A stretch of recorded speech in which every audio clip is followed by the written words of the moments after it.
Hey, welcome back to Fantasy Endgame. We're here to take your questions, help you get ready for the start of the season because draft season is pretty much over, although you still have time. I mean, there's still a couple days left, but I think we're pretty much wrapped up. I mean, Chris, do you have any drafts left between now and Thursday?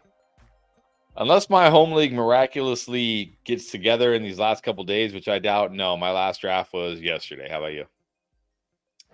I'm done last night. We had a lot of people watching, and of course, our guys, right, our loyal subscribers participating. Last of our end game leagues. I know a lot of people have been asking, "Hey, can we get in a league with you?" Well, those leagues are done. Maybe we'll do some more next year, but I really feel like we have so many leagues. It's like, man, I really have had to cut down quite a bit, and I still have over a dozen that I don't know. When you don't know how many leagues you're in, you still have to go back and like count. Then you know it's probably Yep. too many, but Yes. it could be worse. It could be worse. Could have Yes, no it could. fans. It could. It could be worse. Thankfully, a lot of my leagues, I think I'm only in 5 redraft leagues only. So majority Okay. of my leagues are dynasty, which, depending on where you're at, if you're contending, it's a lot of work. If you're rebuilding, maybe not so much because you're like, hey, I don't have to like stress about my lineup because I'm rebuilding. So at least there's that. But yeah, way too many leagues. Always too many, but also never enough. True. But no matter whether you're in one league, 5, 10 leagues, maybe you've already finished all your drafts. Maybe you're still drafting, I don't know, tonight, tomorrow, Wednesday night. I know that's actually a popular night because like people like to wait till the last minute, the Yep. very last minute, just in case, because you never know. Well, we're here to help you. First of all, you want to know what your team is actually going to do. Oh, can't tell you that, but we can evaluate your team and tell you if you want. Very popular questions. Rate my team. We'll give you our thoughts and feedback. Maybe if there's a move that you think you might be able to do. We even have trade questions already, which I know it's kind of mind-boggling. Why were you trading after we just drafted? But hey, to each his own. Right. Maybe grab some waiver wire stashes. Who knows? So we will Yep. break down your teams. And also, of course, we're ready for week one because if your drafts are already in the books, you want to get the answers to those questions of who to start in the very first week because you want to start off on the right foot. So it's sometimes it's tough. It's not, this guy's injured or this guy's on a bye. Sometimes it's like I like everybody I drafted, or I'm not really sure, right? Which receiver do I start at the flex? Who's a better matchup this week, right? Sometimes it's like you have Yep. too many choices, which is almost, Yep. I don't know, almost, is that better or worse? Uh, I mean, as the season goes on, it's better, but early in the season, it might be worse, right? Because you're like, oh, who do I start? And then if you make the wrong decision, you're kicking yourself. Like, especially if you lose, like if Right. you make the wrong decision, you lose. You're like, oh, I could have started the other wide receiver and I would have won. So, but as the season goes on, yeah, you're gonna want depth. You're gonna want more options for sure.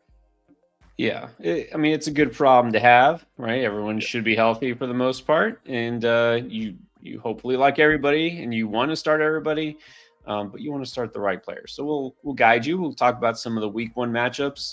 This is why best ball really should be more of a thing in redraft, don't you think? Because it should be you did your best ball Yep. league. Why can't it be more of a thing? You don't even have to worry about the start sit situations. Right. It's just, we got a best ball league. It's just like a regular league, head to head, waiver wires, trades. Only difference is you don't set your lineup every week. The computer does it for you. So, yeah. Hmm. Let's make that a thing. We're gonna make that a thing. Yes, All right. we But will. for now, you're in your redraft leagues. You want to make those right decisions. We'll help you make the right picks.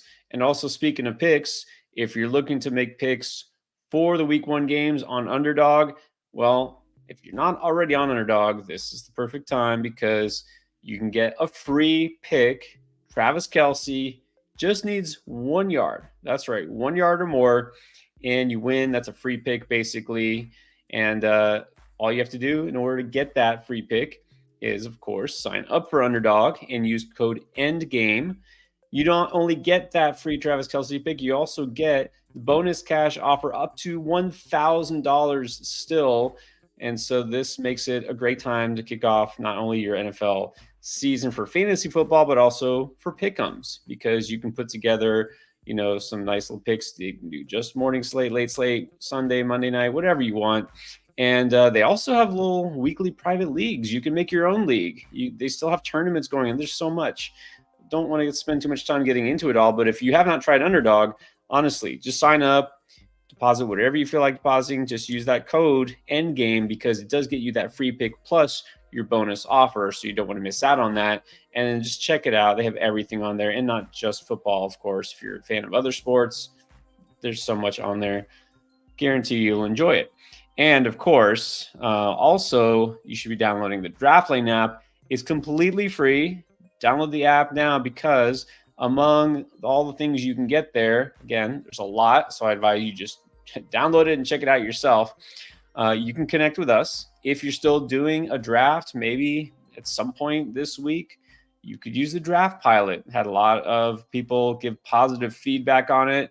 I mean, it's basically like being able to have us in there with you while you're drafting. It'll tell you who you should draft based on your drafted updates live as you're drafting. It's really cool. Big shout out to Ali, our developer.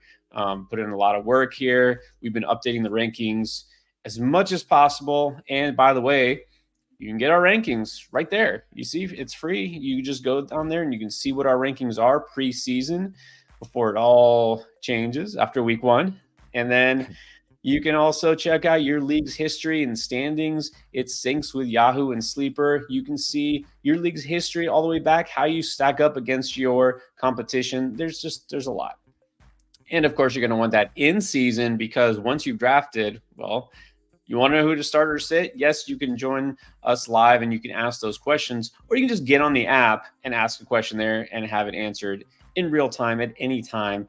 You don't have to wait for the live stream. So that's pretty nice too. So anyways, draftlane.com, just go there. It'll take you to a link. Just go to the App Store, go to your Google Play Store and download that app. All right, but we do have questions already and some super chats lined up. So guys, if you are new to this channel or new to our live streams, welcome. And also should let you know, here's the way we do it. We're going to be on here as long as it takes, as long as we possibly can to answer as many questions as we can. We will do the super chats guaranteed for sure, and we'll do them in first and in order that we get them. And then after that, we'll do what we can. Cannot promise we will answer every single comment and every single user. In fact, I'm almost sure we won't be able to, but we'll start with the super chats first. Although, I don't know, we do have one of our regulars here. Let's just shout out to Amal. He was in last night's draft. He's in some of our leagues. All right, so I will give a quick rating. Now, what a lot of people want to do is just let us know what their team is. We'll give some feedback. What do you think about this team in a 12-team PPR? He had the 6th pick. Looks pretty good to me. Yeah, so Jaden Daniels at QB, I'm fine with that. Jacobs, Javonte Ford, Dowdle, Chandler, solid. Amon-Ra, London, Pickens, Terry Kirk, Jameson Williams, very good. Got McBride at tight end. Yeah, you should feel very good about this team, especially for a 12-teamer. Let's say 8.5. I will say I really am kind of up in the air. Every time I see Javonte at RB2, I don't know. I don't know exactly what to expect. I know you're big on him. A lot of people are hyping up Jaleel McLaughlin for whatever reason. I don't know. To me, jury's still out, but I feel like Ford could be just as valuable. So that's not going to make or break anything. But yeah, I got a lot of upside here. I think it's a solid 8. Also, by the way, we do have a couple of new members. If you do have that YouTube membership, we'll answer your questions. Just like Alex B, who's been a member for, I don't know, a couple of years now. So he wants to know Godwin or Pickens at the flex. I'm going Godwin this week. I really like Chris Godwin. Going against that Commanders defense, not going to be a good secondary at all. And he's going to play out of the slot. They're going to have nobody to match up with Godwin. Like, okay, sure. Maybe Pickens does a Pickens thing and goes off, like does something crazy, but he could also like get Arthur Smith. So just give me Godwin. I think Godwin has a high enough ceiling this week and a safe enough floor. I'm going Godwin. Yeah, I feel like most weeks, again, I'm assuming Pickens has a big year. You know, I was a big Pickens guy. Well, I was a big Pickens guy last year too. But I'm definitely in on Pickens this year because no target competition there. With Deontay Johnson out last year, he was just a monster. He should be a monster all year. But yeah, I think the matchup's too good to sit Godwin. Excited to see what he can do with more time in the slot. And then in another league, Christian Kirk or Jerome Ford. I know you're big on Ford, but it's full PPR. Probably got to go with the receiver, don't you think? Yeah, this one's actually close for me.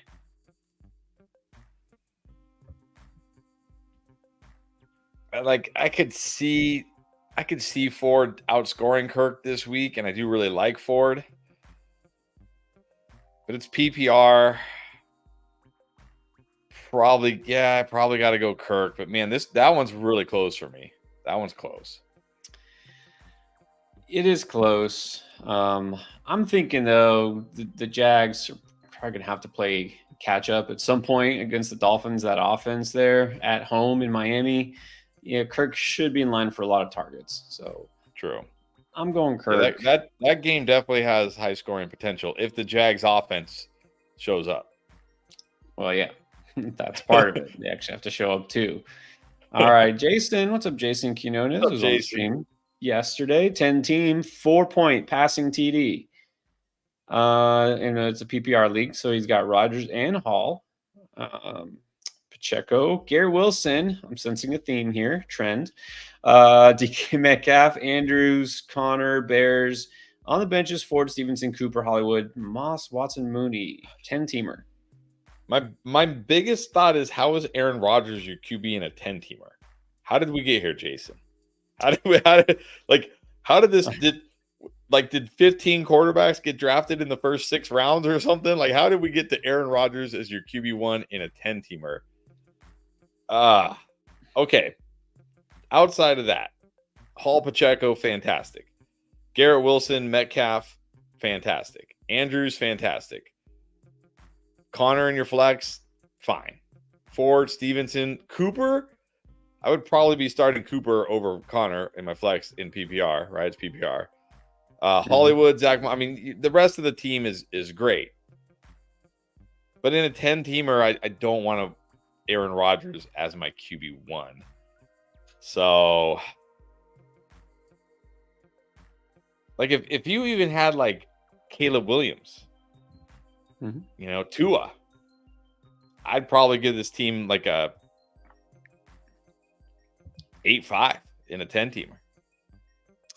Because you have a lot of good players. But I think with Rodgers, it's like a 8. I could be wrong. Just a hunch here. There may be some Jets fandom going on here that might have something to do with it. I don't know. Maybe. Maybe. Okay, Aaron Rodgers, 12-team, maybe. But yeah, in a 10-teamer, you definitely should be able to do better. But also think about this, just logistically. Week 1, on the road, right? On the road against San Francisco defense. Yeah. You probably don't want Aaron Rodgers week 1. Yeah, who's on waivers? Do better. Who are on waivers at QB? Should be somebody. I mean, you could go. I don't know. I would start Baker Mayfield over. I would start Baker Mayfield over Aaron Rodgers this week. Oh yeah, definitely. Anyways, aside from that, good, solid. Your bench is very deep, so that's a good thing. And honestly, in this type of league, even if you drop, not Watson, but you could drop a Mooney type and be fine with it, or just drop Aaron Rodgers. Okay, Tyler Durden is next. Good evening. What's up, Tyler? 12-team league. Got offered Laporta and Hubbard or Kincaid and Javonte. No, I mean, no way am I taking this. I don't even know. Like, it wouldn't even surprise me at the end of the season if Kincaid was better than Laporta. Not saying that that's going to happen. I'm not predicting that. I'm just saying it wouldn't shock me. Like, if Kincaid was better than Laporta, I wouldn't be surprised. And I expect Javonte Williams to be significantly better than Chuba Hubbard. So Kincaid and Javonte for me easily. Yeah. Well, like I'll go out and say, because I already said it, I think a few times on videos, Dalton Kincaid, I think very well can be the tight end one. But even that aside, like you said, I have just finished saying I'm not really completely sure about Javonte. Look, I know Chuba is the guy right here, right now. And I also know that by week 9, he's not going to be the guy because Jonathan Brooks will be back and in the swing of things. So, yeah, I definitely got to go the Cade Javonte side too. Brian, yes, it has begun. What's This up, Brian? is just the beginning. Yes. Big shout out to Brian for being a trooper, by the way, and live drafting with us from SeaWorld the other day. Not wow. joking. He was doing dad work and putting in the fantasy football work. Gotta get some props for that. Elmer Sanchez is back as well. Missed you too. Welcome back. All right, so let's see how he did with this one. 12-man PPR. Got Hurts, Tyreek, DK and Higgins, and Kirk. At running back, it's Kamara, Javonte, Mostert, Mason, and McBride. All right, so obviously went somewhat zero RB here, but you got an elite QB. You got, your wide receivers are pretty darn good. Tyreek Hill, DK Metcalf, T. Higgins, and Christian Kirk is your wide receiver 4. You can't be mad about that. Look, I think Kamara is going to be fine this year. He'll have some games where he scores where he doesn't get vultured by Jamal Williams or Taysom Hill, and you're like, yes. And I'll have some games where he does, and you're like, okay, he was okay this week. I don't think Kamara's going to be like a bust or anything. I think he's fine in a zero running back build. And I like Javonte. I think Mostert's solid here. Mason, if something happens to CMC, is going to be, if CMC gets hurt, Jordan Mason is going to instantly be your number 1 waiver wire pickup, right? Oh yeah, he's got to be. Gotta be. And you got an elite tight end, so this is for a 12-team league. This is really good. 8.75, almost a 9. Well, I'll knock it down just a decimal. I'll go with an 8.5 just because I'm not quite as high on Javonte. I agree with Kamara. He's not my favorite RB pick, not yours either, right? Right. But for this type of build, totally fine. Gets you a floor, which is what you're looking for. Same thing with Javonte, gets you a floor. Because you went not just 4 really good receivers, but then you got maybe the quarterback, number 1 in fantasy, and the top 3 tight ends. So, you did the right thing with the way you built this. And Mostert, again, could be very startable every week. So, I'll give it 8.5. Henry Odom was up. Deontay, Kirk, or Najee this week? I'm going Deontay. It's not a fantastic matchup for Deontay. I think the matchup is probably slightly better for Kirk. I'm going to say right now I'm easily scratching Najee off in full PPR. No, thank you. Don't have to deal with the Arthur Smith headache. So it's between Deontay and Kirk, but Deontay I think will get way more volume than Kirk. So I think Deontay, even though he's in a slightly worse matchup, is the guy I would start. Yeah, I said the other day, I think Deontay, we've been saying all offseason, he's going to crush, right? He's going to be the definition of a target hog. He's going to have possibly the highest, definitely one of the highest target shares individually for his team. It starts now. What are they going to wait for? Really, are we going to see how much of Xavier Leggett are we going to see? Are we even going to see Jonathan Mingo involved? Are we going to see anything other than just Deontay getting fed? I think that's what we're going to see, and it starts now. I do like Kirk this week, but I'm going to go Deontay for sure. What is up? Michael Fawcett. And I had just read the very beginning of that, and I was concerned, but now I see you're talking about a player. High on Swift in Chicago. Well, I don't think you're completely wrong, but I also don't think you're completely right. What do you think? Yeah. Look, we're going to find out, right? We're going to find out on Sunday. Or no, we're going to find out on Sunday. They play Sunday. Yes, Sunday. Yeah. I was thinking Eagles, but he's not an Eagle anymore. He's a Bear. Yeah. We're going to find out on Sunday, but I do have my concerns that this is going to be a 3-headed monster where, yes, I think Swift will be the number 1 of the 3-headed monster, but I still think it's going to be a 3-headed monster. I think we're going to see some frustration in Chicago. I could be wrong. Here. So, but hey, if Swift's your guy, go with it, man. Go with it. Yeah, I thought this through, and it's not Swift himself because I get that the situation should be better in Chicago, right? He doesn't have a running quarterback, right, to vulture the touchdowns, especially in all this. But But I really am concerned, and I'm not the only one who had this thought. I know I've seen some analysts like Scott Barrett bring it up, is Eberflus seems to really like the idea of a committee and the whole hot hand approach. I don't think we're ever maybe going to see DeAndre Swift be like a bell cow back. Maybe he shouldn't be anyways, but I don't think he's going to get that treatment in Chicago. So I think he's fine. I think he's, low end RB2. He's startable. He'll have his weeks, but I just wouldn't be shocked if sometimes you'll see him with 10 carries and that's it. You're like, what happened?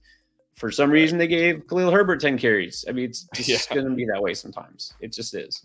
So, but Did You Die is back.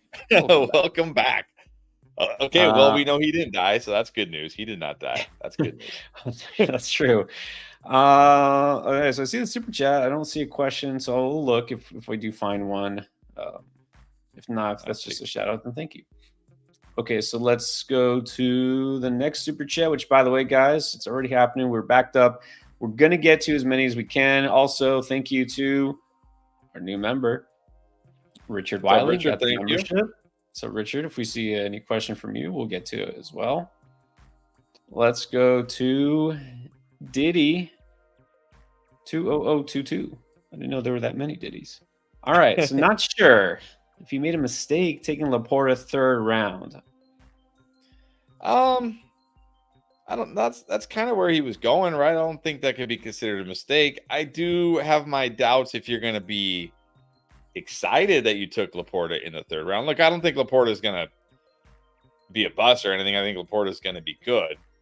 But if Laporta is just good for a tight end, you're probably going to wish you hadn't taken him in the third. But at the same time, I don't think you reached or anything here.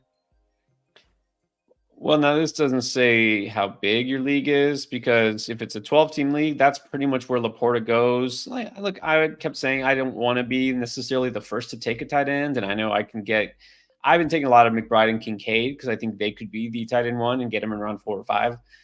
But I'm not against it. But look, you got a couple of guys. Brees was your first rounder. Probably London, your second rounder. That means it looks like you landed Flowers in the 4th round. That's still pretty good. Godwin, I like your lineup. I don't see any deficit anywhere that you suffered because you took Laporta. So I think it's fine. Right. You still have a good team. Yeah. It's just if you look at Laporta last year, he had 19, 17, 29. I mean, that's fantastic. 28, that's fantastic. 15, 15, 18. Those were his big games last year, right? Which is, for a tight end that you picked up off a waiver wire was phenomenal. And if he does that again this year, you're going to feel good about it, but you're probably not going to be like, oh, yeah, my third round pick gave me 6 really, really good games this year, and the rest were just good to okay. Which is how most tight ends are outside of that 1 year when Travis Kelce went nuclear. So that's my only thing with Laporta. Even if he does what he did last year, because he's not a waiver wire pickup this year, he's a third round pick, you may just feel like, I don't know if he was quite worth a third round pick. Still think he's going to be great. But he's a tight end. It is what it is. But the rest of your team still looks strong, so I wouldn't worry about it. Right. Exactly. It's not a mistake because the rest of your draft seemed to go fine. But that's exactly it. Expectations for Laporta just might not be met. Right. Same with Kelce, too, honestly. All right, so here's the question from Butt. Did you die? And by the way, he also says this is an auction league. So quarterback to running back to receiver, tight end, 3 flex. What do we think of this team? Got Hurts, White, Evans, Harrison, Pitts. I mean, it looks good to me. You got Pitts and Ferguson. You got Pitts and Ferguson. Nice. It looks like kind of spread this out. Sometimes in an auction, you'll see people do that stars and scrubs approach, right? They'll buy into a couple of players, and spend half their cap. Doesn't look like he did that really. No, this is a very solid team. I mean, you got the Whites. You got Evans and Marvin Harrison at wide receiver. You got an elite QB. You got 2 good tight ends. So even if Pitts somehow busts again this year, Ferguson should be good. So you don't have to really worry about that. You got Tank Dell, Brian Robinson Jr., Keon Coleman, Chase Brown, Gus Edwards, Jacoby Myers, Trey Benson on the bench. I mean, a lot of guys I like here. Yeah, I think very good team. I'm gonna give this probably have to give this another 8.75, maybe even should probably save 9s for like those teams you're like, is this a 10-team league? And they're like, no, it's a 12-teamer. You're like, what? How did you do this in a 12-teamer? Like 8.75. I think that's fair. Honestly, it's kind of impressive. And I will say I like the approach. I don't know how much you spent on all these players, but you must have done a good job getting value because you don't have scrubs, right? You don't have a star Right. running back, right? Obviously you don't. Rashad White, Zamir White. Like, I love Zamir White. He's not going to be a top 10 fantasy running back, right? I really doubt it. And neither is Rashad White, most likely. Close, but not quite. But that's okay because this is a 3 flex league and you have depth where you don't have to worry about taking a step down with your 3 flexes, I don't think, because you got Pitts, you got Tank as a flex. That's nice. Brian Robinson. Coleman's not my favorite pick, but this is a really good team.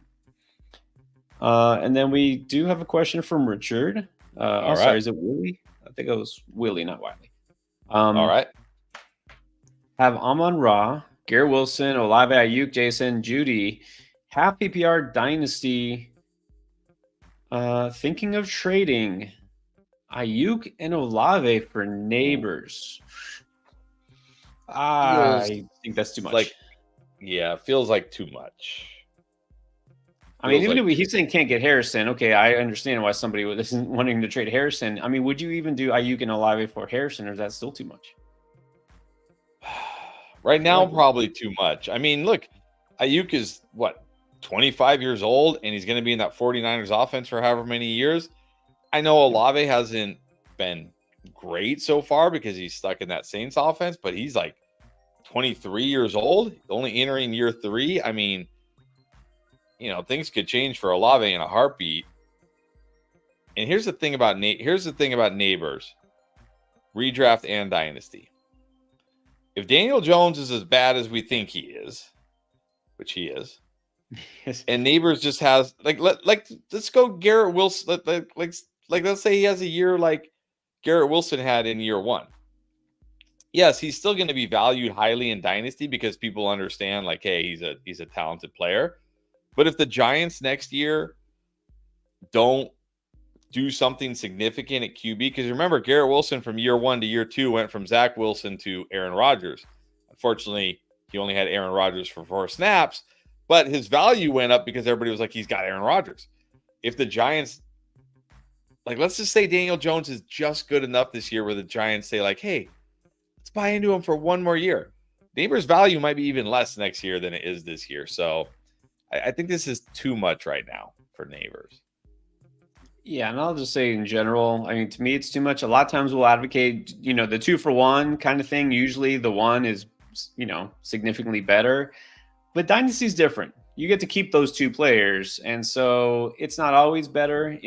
I just don't think that 1 is significantly better than the 2 combined. But also, I think this is the worst possible time to try to trade for one of these guys like a Harrison and Neighbors, because right now the expectations are that they're just going to be the best receiver in the NFL. And what if even for a few weeks they aren't? I'm going to try to get Neighbors. If I'm going to try to get Neighbors, it's going to be halfway through the season after Daniel Jones has one of his 3 interception games and fumbles the ball, and then we don't know who the quarterback's going to be the rest of the season. That's when I might try to get Neighbors. Right. Not right now. Yeah, when they're talking about making Drew Lock the starter or something like that. Yeah. Exactly. When Neighbors is throwing everybody's panicking on Neighbors. Yes. Yeah. All right. Let's catch up. We got the super chats are piling up, guys. We will get to you. Don't worry. John Garton, 12-team, 3rd pick. Took Josh Allen, Pacheco, Javonte, the Cheetah. I like it. Olave, Kincaid, Deontay, D-Hop, Shakir, Wicks, Algier, Dowdle, Jordan Mason. Popular pick. Wow, this was close to a Niner. You had to throw in that D-Hop, huh? You're like, this team is too good. Let me draft a 32-year-old wide receiver with a knee injury. He'll be fine. He'll be fine in week 2. Maybe 3, week 3, maybe. This team is still, I mean, your starting lineup. Well, I don't know if D-Hop is your flex, but I mean, you got an elite quarterback, Pacheco, Javonte. I know Pierre might not like that running back room as much as I do. Cheetah, Olave, Deontay Johnson. You got Kincaid, Shakir, Wicks, Algier, Dowdle, Jordan Mason on the bench. Yeah, this was almost a 9, except for that D-Hop pick. 8.75 for me. All right. I'll actually put this one closer, a little closer to an 8, just because I feel like the running backs are good, not amazing. I like the rest of your starting lineup. The running back depth looks good, but could be shaky because you do have 2 basically handcuffs. Dowdle, and you really don't have, I don't know. The receiver depth is also a little for a 12-teamer. You know what I mean? A little deep, but Yeah, it's solid. Definitely a great starting lineup for sure. Derek Just, welcome back, Derek. 10-team, full PPR. Got AR, T Law, Bijan, JT, Ford, Spears, Edwards, Waddle, D Smith, Ayuk, Reed, Brian Thomas, and then Kincaid. all right. I guess backing up Richardson with Trevor Lawrence is fine, I guess. I guess I'm gonna assume QBs weren't flying off the board in your league if you're able to get Trevor Lawrence as your QB2. But now this running back room is stacked. Bijan, JT, Ford, Spears, Gus Edwards. You got Waddle, Devonta Smith, Ayuk, Jaden Reed, Brian Thomas. I love that wide receiver room. Kincaid at tight end. Obviously, it's a 10-teamer. So we got to judge it a little differently here. This is still a great team. I do like Waddle, and we don't have to worry about Waddle anymore. Back practice fully today. He's fine. But I probably would have preferred a really high-end wide receiver one. So I'm gonna give it an 8.5. Well, running back really can't get much better. Receiver, yeah, there's not a number one. He obviously went running back early. But you have 3, Waddle, Smith, Ayuk. Those are 3 very high upside wide receiver 2 types. I think would you stack at running back? Yeah. This one, I think, even in a 10-teamer, I love the upside here. I think I would give it a 9. This is a very good one. All right, and then we have Alexis Aguilar. Thank you, Alexis. Now I actually don't see a comment with it. Alexis will look for your question if you have one. And I'm having issues. My thing is every time I try to scroll through these comments, it locks up. So, but I'll look. Yeah. So Alexis, hang tight, or you can just type the question if we don't have it. And then there's Justin O'Grady. What's up, Justin? Justin, let me see. Yours is right here. The 49er fanboy that traded Hill and Ayuk. Hill and Kamara for Ayuk and Achane. Accepted my Jordan Mason for Chris Godwin. Nice. There's fanboy, and then there's just why do you play fantasy? Just draft all your team. Wow. He tried, but somebody obviously sniped Ayuk from him, and somebody obviously Justin obviously sniped Jordan Mason from him. So well played. Well played, Justin. Well, now you know that that's how he rolls. Next year, you draft every 49er, you trade for whoever he's got. Man, that's... Hey, you might want to stash Juwan Jennings, right? Pearsall, who knows when he's going to be back. Something happens to Debo and Ayuk, Juwan Jennings might be the wide receiver 2 in San Francisco. You might be able to trade him for somebody really good. That's absurd. Yeah, I can't I can't justify that. All right, I did find Alexis had the question here: Ford or Kirk? Oh, we had this one earlier. PPR, you probably, as much as I like Ford this week, if it's PPR, it doesn't say. Probably got a slightly lean Kirk. If it's half or non-PPR, I'll go Ford. Yeah, I think that's fair. Again, assuming any sort of PPR, Kirk should be in line for plenty of targets. They should have to pass the ball a lot. I'm not scared by Ford, the Dallas Cowboy defense. I know it was really good last year, but better against the pass and the run, but also not going to be the same defense this year. Just be warned. So definitely Kirk there. Now, what about QB? Looks like we're going to either Love or Williams. I think I got to go Love. We've already seen Jordan Love be great in the NFL. He's got He's got weapons. He's in a great offensive system. I think Caleb will be great, but got to also remember Caleb Williams making his first start this week. Right. We don't know. Let's just play it a little safe this week with Jordan Love. He should be fine. Yeah, easy to forget. Even CJ Stroud last year didn't dominate in his very first ever NFL game. Just, take time. Jordan Love, you should feel good about. Again, that could be a shootout. We'll see. He should be able to pass the ball plenty. What is up? Keith is in the house, as always. Now, wants just to get some general thoughts on Devin Singletary. He feels like he's off of him, even though he really should be kind of a bell cow. Yeah, I'm not really on him either, although I will say in a Superflex draft we did yesterday, where we somehow started Joe Burrow, Kyler Murray, and a 14-teamer from the 11 spot. Don't ask me how. And then we went 4 straight wide receivers. We basically Gus Edwards and Devin Singletary are our running backs going into week 1. But because I was like, I don't love Devin Singletary, but he gets the Vikings this week. He's going to get the volume. He'll get us points, right? We don't have to worry about him killing us. Is he going to have a bunch of upside? No. But yeah, how can you really feel good about anybody in this Giants offense, honestly? He's kind of one of those running backs that when you're looking for a third guy there, you're kind of reluctantly, you're like, well, yeah, I guess he's getting touches. It's like, right, exactly. He's not the worst pick. He's not the best pick. I mean, I know in an underdog drafts, I took a whole lot of Tyrone Tracy, a couple of Eric Grays.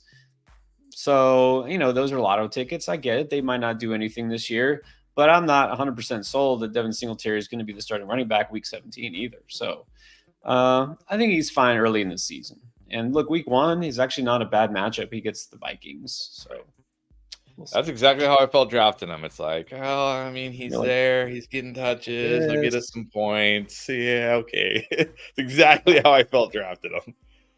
Yeah, does anything outside of Malik Neighbors get you excited in this Giants team? Not really. Malik Neighbors barely gets me excited, and it's nothing against Malik Neighbors. He's fantastic, but watching him preseason, the catches he's making, he's having to jump up and reach to catch the ball, and it's like, yeah, he's making great catches, but okay, you can't do that for 17 weeks. You're gonna die. He's gonna die. Yeah, exactly. Highlight reel catches. He has to do that. That's the only way he can even get a catch. Every catch has to be a highlight reel catch. Exactly. Right. Enough dumping on the Giants for now. Steven, got a draft on Wednesday. There you go. My dumb commissioner changed the format again to Superflex.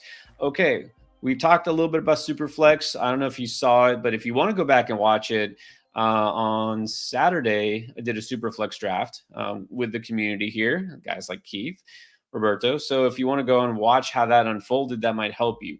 So the question, though, in general is how important it is to grab 2 quality QBs right away? It's important, but it's not everything. Typically in Superflex, one of my favorite strategies is, I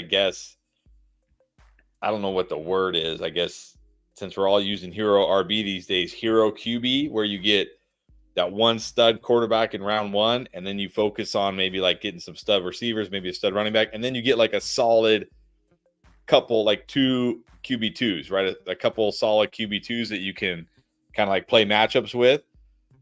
But look, like I said, we were in a 14-team Superflex league, pick 11. I'm like, okay, we might not even take quarterback in round 1 because I don't even know what quarterback's going to be there. And somehow we got Joe Burrow, and then somehow Kyler Murray was still there on the way back. If that happens, if I can get 2 top 10 quarterbacks in Superflex, I'm going QB. I don't care.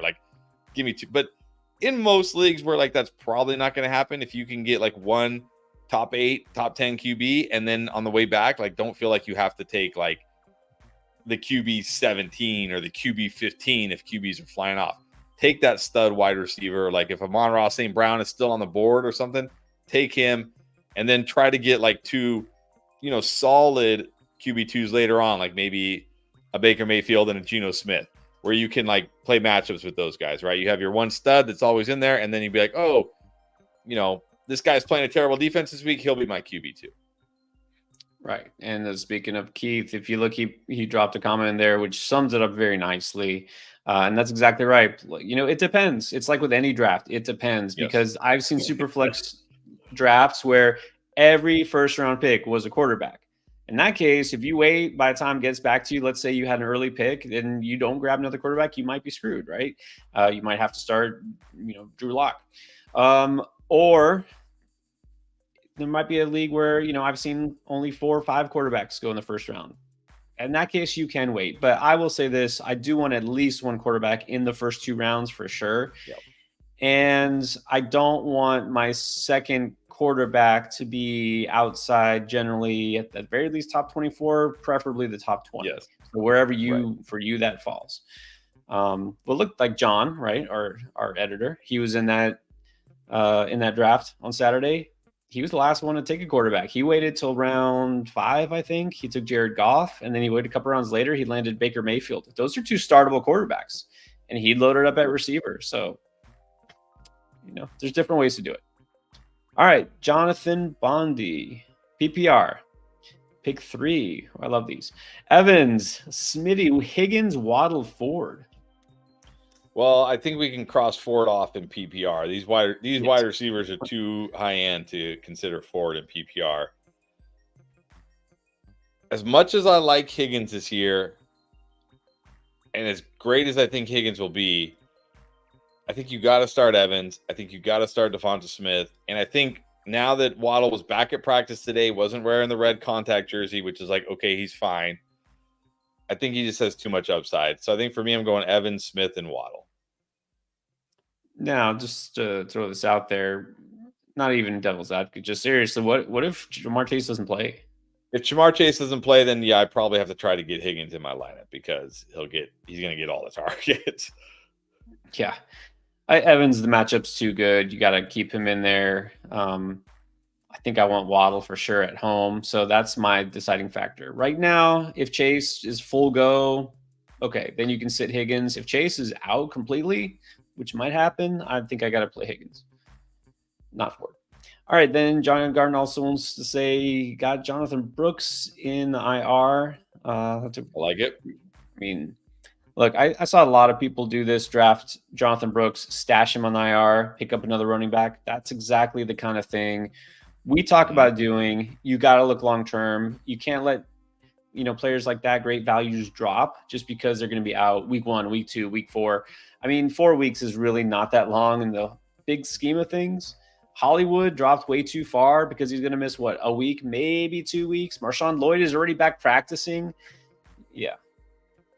All right. Alexis with another one. All right. So Alexis wants us to rate this team 12-man full PPR. Love, Cup, Devontae, and then Wilson. Barkley, Walker, Kincaid, Chase Brown, Corum, Brian Robinson, Kirk, Caleb, and Benson. Wow, this is a good team. I mean, you got Garrett Wilson, Devonta Smith. I mean, Cooper Kupp is I know you listed him as your wide receiver 1, but Cooper Kupp is your wide receiver 3. I'm fine with that.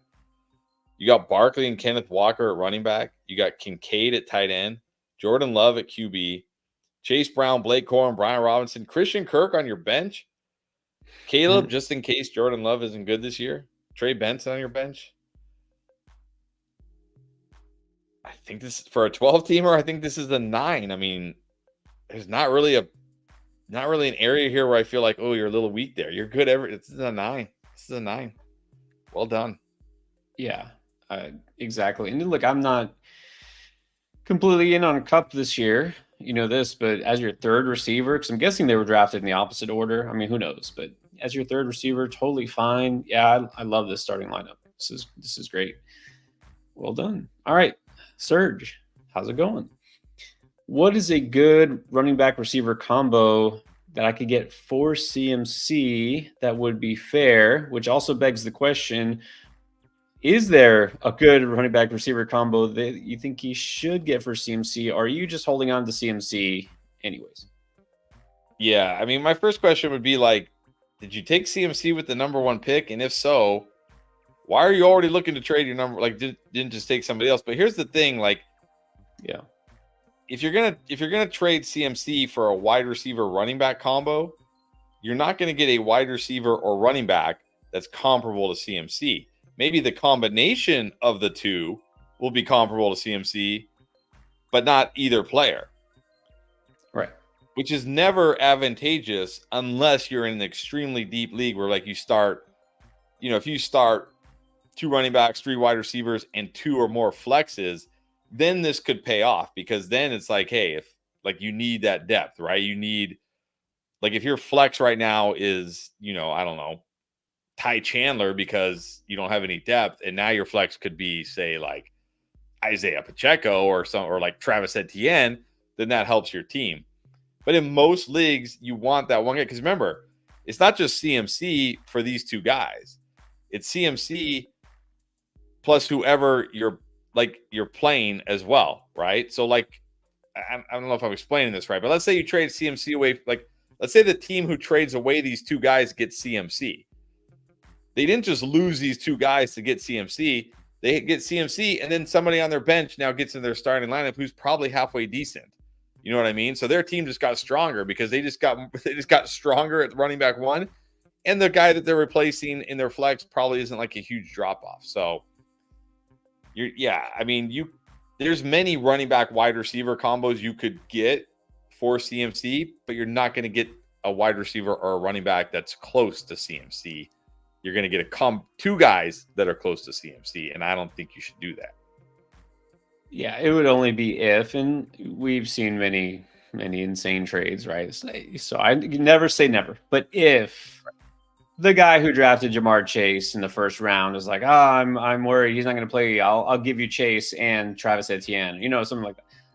Okay, then maybe I entertain it, right? Maybe someone's willing to sell low on a player that is elite, but probably not. Like you were just saying, Chris, you're not going to get one of those top 5 receivers. You're not going to get a first round pick in return for CMC plus another player who's like a second round pick. It's just probably not going to happen. So this really makes me curious. Why are you trying to trade CMC to get 2 players back? Because you should be happy with whatever receiver you have on your team already. But yeah. All right, let's move on to David Williams, 12-teamer. Evans, Metcalf, Neighbors, Ridley, Myers, JT, Pacheco, Robinson, Warren, JD, Baker, Njoku, and Taysom. Full PPR. Our wide receivers, good. I'm a little nervous about Neighbors. I'm not quite as high on Ridley as you are. Myers, fine. Running backs, pretty good. I mean, JT Pacheco is very good. You got Brian Robinson, Jalen Warren. Daniels, Baker, I mean, that's fine. Njoku, Hill, I think that's fine too. So, like, I feel like this team, like, this is definitely a good team, but it's not like one of those like jump off the page teams. I'm gonna say 7-7-5. Well, a lot of this comes down to Neighbors, what he does, and we've already talked about that quite a bit. Daniels, risky. I think he'll have his ups and he'll have his downs, right? In the end, he might be borderline QB1. I think that's fair to say. Njoku is a solid, but not necessarily league-winning tight end. So yeah, this is a very solid team across the board, I would say. If things break right with the rookies, then yeah, you could definitely have a path towards a championship, but you need those things to break right. So I'll say it's like a 7-5. Lucky Ace, 10-teamer, got Hurts and AJB, Cooper, JT, Cook, Dell, Jaden Reed, Xavier Worthy, Najee Harris, Zach Moss, Eckler, and Hubbard. It's hard to rate these 10-teamers sometimes because you look at the team, you're like, man, there's so many good players here, but then you're like, okay, it's a 10-team. Hurts, AJ Brown stack is nice. JT, James Cook is nice. Cooper Dell, Jaden Reed, Xavier Worthy is your other wide receivers is very nice. Najee, Zach Moss, Eckler, Chuba as your other running backs is fine. Again, it's a 10-team. I mean, it's a very good, like, if you didn't say it was a 10-team, it's a very good team. A lot of very good players here, but 8-5? Again, very hard to rate these 10-teamers. I know, right? Because I almost feel like maybe I'm being too generous because, well, it is only 10-teamer, but this still it's a pretty stacked team. Yes. Did I miss? There's no tight end here, or what? Oh, you're right. No tight end. I mean, I'm sure you have a tight end, or maybe Yeah. if you do play in a league that doesn't use a tight end, so props for that. But Hey, if you play in a league that doesn't use tight ends, I bumped this up to a 9 just for that. there you go. I think, yeah, and it looks really good to me. I give it an 8.5 as well. All right, Michael Amato, what is up? What's up, Michael? Happy week 1. That's right. We're Yes. almost there. So here we go. Dak or Stafford? I think this week I got to go Stafford. I know it's hard to not play Dak Prescott. On the road in Cleveland, though, with CeeDee Lamb, like, how much, I know these guys, like, it's CeeDee Lamb, it's Dak Prescott. They don't need, like, it's not like they're figuring each other out or anything, but yeah, I'm kind of worried about, like pretty much any other week, I'm going to say Dak over Stafford. But I think this week I might actually go Stafford. I'm not convinced that Lions secondary is significantly better yet. I think they'll get there, but I don't think they're there yet.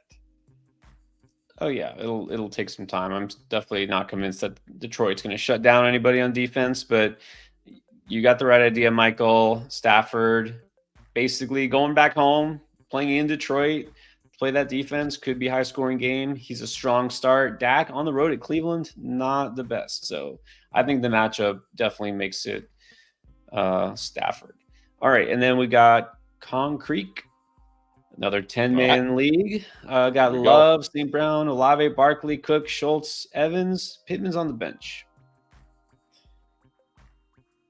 And a kicker and a defense, if that matters. I mean, again, another great team, although I will say Schultz at your tight end and a 10-teamer is not what I'm looking for. Just be ready after week 1 here to make a move at tight end, depending on what happens in week 1. But I mean, you got St. Brown, Olave, Mike Evans. St. Brown, Olave, Mike Evans, and Pittman. That's ridiculous. Plus, you got Barkley, James Cook. You got Jordan Love. But again, it's a 10-teamer. I feel like I should feel good about all your positions, so I don't feel great about tight end, so 8. Yeah, I think this one, for a 10-teamer, like you said, Love is pretty much the lower end of that QB top 10. Schultz, definitely in the lower end of the tight end top 10. So, of course, you're really good at receiver. But because of that, I'll say more like a 7.75. All right, and we got a new member, although he's not new, Joker. Yeah, wasn't he a member last year too? Welcome back, Joker. He was. Next, we just need Gaga. All right, Gabriel, definitely not new. Rank JJ's Apocalypse. That's a good one. You know, I spent way too long last night after a draft trying to think of a clever team name, and I gave up and I just asked ChatGPT. But anyways, this one's half PPR, 12-team. Mahomes, JJ, Puka, of course. Higgins, Mooney, Shakir, Cook, Williams, Robinson Jr., Brown, Chuba, Benson, Kincaid.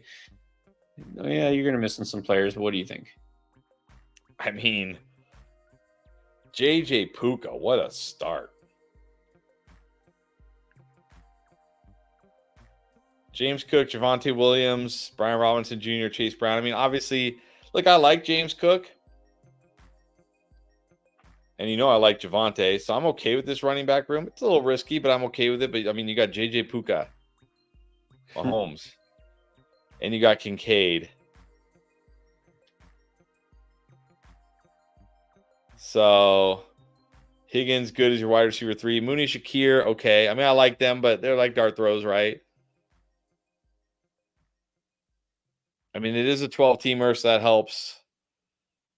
I think like starting lineup is a 9, bench maybe like a 7.5. So I'm gonna average it together, and I don't know what that is. 16.5, 8.25, 8.25, I guess. All right, that's fair. That's reasonable. This is half PPR. I don't think that makes a big difference.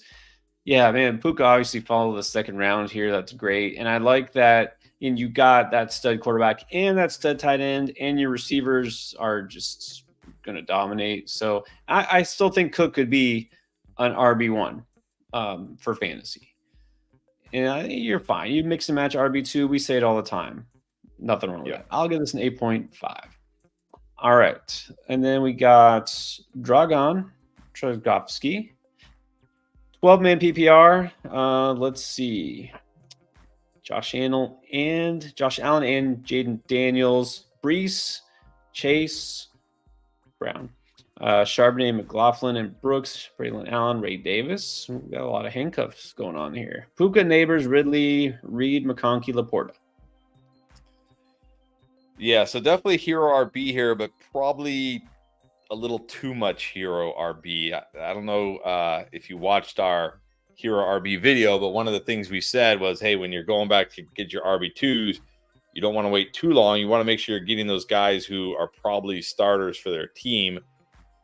Could Chase Brown eventually be the starter for his team? Maybe. Could Charbonnet or McLaughlin? Probably not without injury. Brooks certainly could, but you're probably going to have to wait 4, 5, 6, however many weeks. So I'm a little nervous about your RB2 right now. I don't know which running backs were there when you took Jaden Daniels. Because, I mean, when I take Josh Allen, I'm not even thinking about QB anymore. I'm just not. I'm not thinking about QB anymore. It's like, I got Josh Allen. I'm done at QB. I'm not even going to look to see what QBs are available. So I'd be interested to know which running backs were there when you took Jaden Daniels. Maybe there weren't any good running backs. I don't know. And you were like, hey, everybody here is no good. Let me just take Daniels. But a little nervous about that. Also a little nervous about wide receivers here. I mean, Puka's great. Neighbors gets Daniel Jones, right? And then Ridley is probably going to be fine. But again, we got to remember Ridley playing with Will Levis. Don't know how that's going to go. Reed will be fine. McConkey we'll see. Definitely you got elite tight end, elite QB. So, but I'm a little again, wide receivers don't. And running back to 7-5. Yeah. So, I mean, following up on the running back thing, take a handcuff, maybe 2. That's fine. But it looks like you got realistically 3. Charbonnet, I don't think it's going to be much on the field very much early on.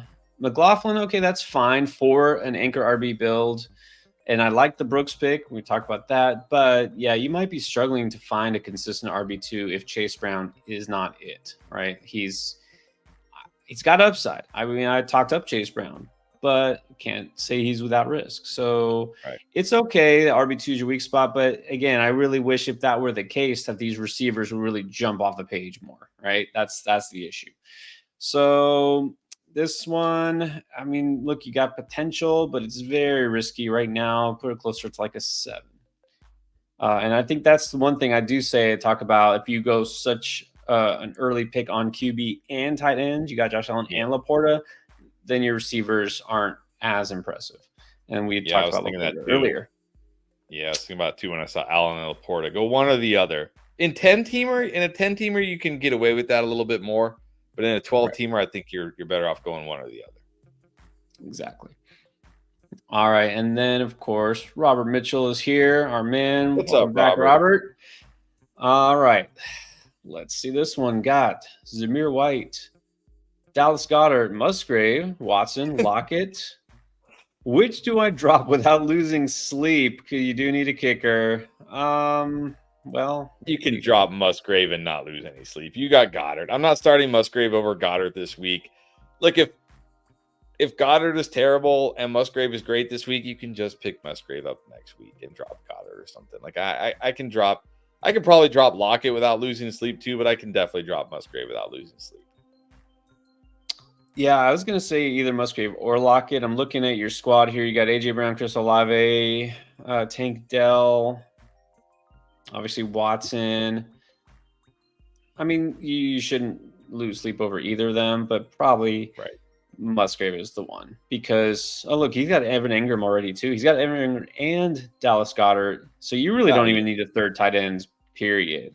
And look, I talked about Musgrave a lot. I'm a little more, what's the word? I'm not going back. I'm just a little more realistic now about expectations for him because Tucker Kraft is healthy. He looked good toward the end of camp. There are a lot of mouths to feed in that offense. So you don't need a third tight end. Drop Musgrave. Yeah. And you don't need to lose any sleep over that. No, not at all. All right, Derek Just with another one. Second team here, 10 team as well. Love Jacobs, Pacheco, Rachaad White, Javonte, McLaughlin, Zeke. Don't want to miss that. Got Zeke. Tyreek, DK, Kirk, Brian Thomas, Wicks, Palmer, Pitts. You notice there's a couple of doubling up here. You got like Christian Kirk and Brian Thomas. You got Javonte and McLaughlin. A lot of teammate pairs here, and of course a couple of Packers. Is that too much of that? No, I think it's okay. I mean, you get on. I'm sorry, Derek. It's just the rule. I don't make the rules, and by not making the rules, I mean I actually do make the rules. And the rule is you get an automatic 1-point deduction for drafting Zeke. I'm sorry, it is what it is. What it is. It's one of those. It is what it is. But I'm okay with Javonte and McLaughlin because, look, you drafted Javonte like round 9, round 10. You probably got McLaughlin like round 12, round 13. So it's fine. And look, if something happens to Javonte, I mean, okay, Estimate will probably just take the early down work, but McLaughlin will probably see a slight bump. But you got Jacobs, Pacheco, Rachaad White. That's great at running back. You got Tyreek Hill, DK Metcalf, Kirk, Brian Thomas, Wicks, Josh Palmer. I mean, I wouldn't say that's great at wide receiver, but it's good. At least you got a stud in Tyreek, and I think DK will be great. You got Jordan Love. You got Pitts at tight end. It is a 10-teamer, and I do have to give you the 1-point deduction for drafting Zeke. So 7-5. That sounds perfectly fair. And look, for a 10-teamer, again, Love is fine as your starting quarterback. Pitts, okay, good. Go for the upside. Just the receivers are the bench receiver. Your top 3 receivers are totally good, even for a 10-teamer. But yeah, Brian Thomas, along with Kirk, you might have gone some different direction there. I'm fine with the Javonte McLaughlin thing, but yeah, I would like to see a little more upside, obviously. The end of that running back room. I don't know exactly where we have Zeke ranked, but I mean, we do have him somewhere. I promise. He is ranked technically. Maybe. Here's the thing. We've been telling everybody, like, hey, draft Rico Dowdle. Like, look, we don't like Rico Dowdle. I don't think it's going to be like a league-winning running back, but everything we've heard from Cowboys camp, from Mike McCarthy, is that they really like Rico Dowdle, and they view Rico Dowdle as a 3-down back. And he's even saying, like, Rico Dowdle has gotten so much better in pass protection. Like, but Zeke continues to get drafted over Rico Dowdle. Why? If I see Dalvin Cook get drafted anywhere, then that's it. That's where I just that's a 2-point. You draft Dalvin Cook at a 2-point deduction. Yeah, if nothing else. Where is, by the way, if somebody should be doing already early victory laps, it's the Rico guy, Phil. Remember from last year, the Rico guy? Yes. Every week, talking of Rico Dowdle. Take a victory lap before. I saw somebody post something about, like,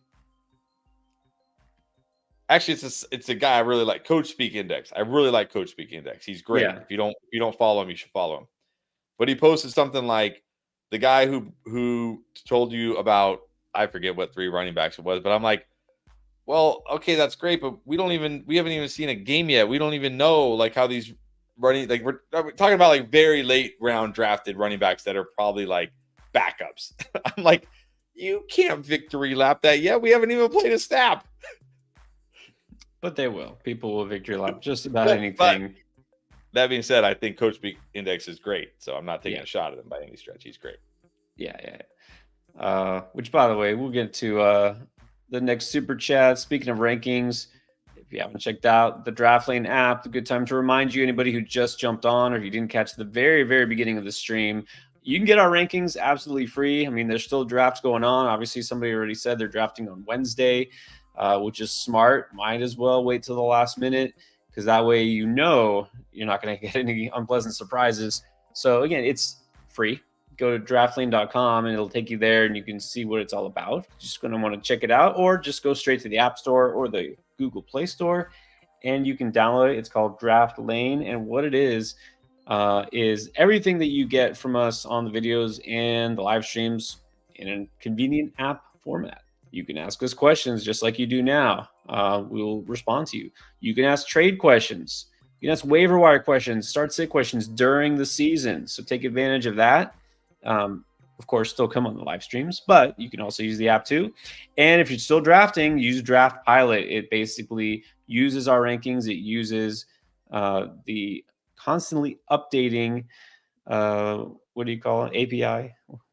whatever Ali does that makes the magic work. Algorithm. The algorithm. The algorithm. The thing that makes it know who you're drafting and who you have on your team. So that way it tells you, hey, you already have a quarterback, don't draft another one. Or, hey, you haven't drafted a wide receiver in, a long time. Maybe you should draft a wide receiver. It's good enough to know what you should draft, where, and it gives you suggestions. So all of that is in the Draft Pilot. And of course, there's a lot more. So just a reminder, Draft Lane is the app. It's definitely worth checking out because it's absolutely free. We are catching up on the super chats, by the way. So if you did drop a super chat in about the past half hour or so, we have not skipped you or forgotten you. We're just getting there. Let's go to Arthur Swanson. All right, hot takes. All right, here we go. We haven't had enough hot takes yet. Kyler, QB1. Javonte, RB1. Drake London, wide receiver 1, and then Kincaid or Fant, tight end 1. Fant. Okay, I can get behind Kyler. I can get behind Kincaid. I like Javonte, but RB1, that would be shocking. London, maybe. I mean, I'd still be shocked, but maybe. But those are definitely some hot takes, Arthur. Definitely some hot takes. Hey, I'm on record saying Kincaid tight end 1, so I'm behind that. I could see Kyler definitely having his best season. Yeah, I'm not doing the Javonte one. I can't. I said that I think my hot take was that Denver was going to have the number 1 pick in the draft next year, so I don't think they would have the RB1. Drake London, maybe. Definitely a dark horse. But I love the fire takes here. Mark Cleveland is back. Mark wants to know if he should trade Trey McBride and Deontay Johnson for Jake Ferguson and DJ Moore. I don't think so. I mean, I like DJ Moore more than Deontay Johnson. But I still think Deontay Johnson will be very good. I don't think like DJ Moore is going to blow him out of the water. And I definitely prefer McBride to Ferguson, even though I do like Ferguson. So I think I just keep McBride and Deontay. Yeah, this is one of those things, depending, of course, where, Yahoo, ESPN, or whatever. If you look at draft value, this seems comparable. But I don't think it will be. I really think McBride is going to give you a much bigger advantage over Ferguson. And I like Ferguson. I just am that big on McBride. And I'm, of course, that big on Deontay, too. So, yeah, I would keep the McBride-Deontay side if that's the side you have. Antoine is back. Antoine, of course, on both the baseball and the football streams.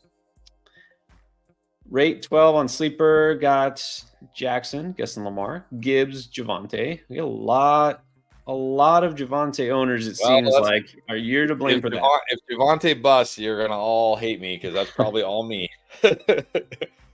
Well, we'll see. Okay, so Gibbs, Javonte, Marvin, Waddle, Schultz, Higgins, McLaurin. On the bench is Gus, Algier, Mooney, Shaheed, and Jason. All right, obviously, you got an elite QB. Again, I don't love Schultz as your tight end, but in a 12-teamer, it's more acceptable. Gibbs is great. I'm fine with Javonte as your RB2, but I mean, you also have Gus Bus, so I think you're okay there.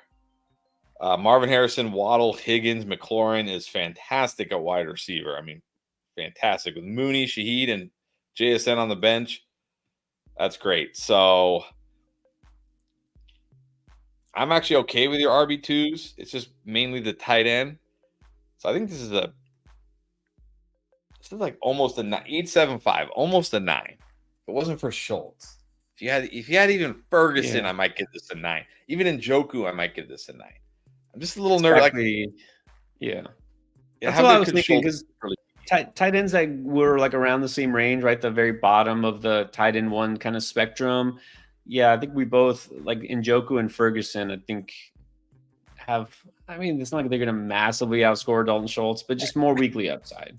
Right. Yes. But still, this is an 8-5. Very good team. Stacked at receiver. You got a stud at quarterback. Obviously, you got a number 1 running back. Your RB2 room is fine. I like your bench. So, yeah, very good. Henry Odom. Full PPR. 12 team. 1, 2, 2, and 2 flex. Okay, got Murray and Gino. Stevenson, Achan, Lamb, Waddle, London, Deontay, Kirk, Hollywood. That is a stacked receiver room. And Wicks, and then Hubbard, Brooks, Corum, Najee. Man, this might be a 9+. Yeah. You got Murray. You got Murray at QB with Geno, I guess, for some reason. You're just like, hey, I got too many. I got too many bench spots. Let me just grab Geno. You got Achane as your RB1 with Stevenson as your RB2. That's solid. I mean, it's very good. Plus, you got Chuba, Brooks, Corum, and Najee on the bench. I mean, if Brooks comes back in the second half and does what we think he's going to do, that could be great.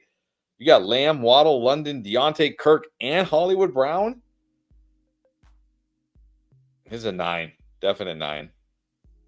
Yeah.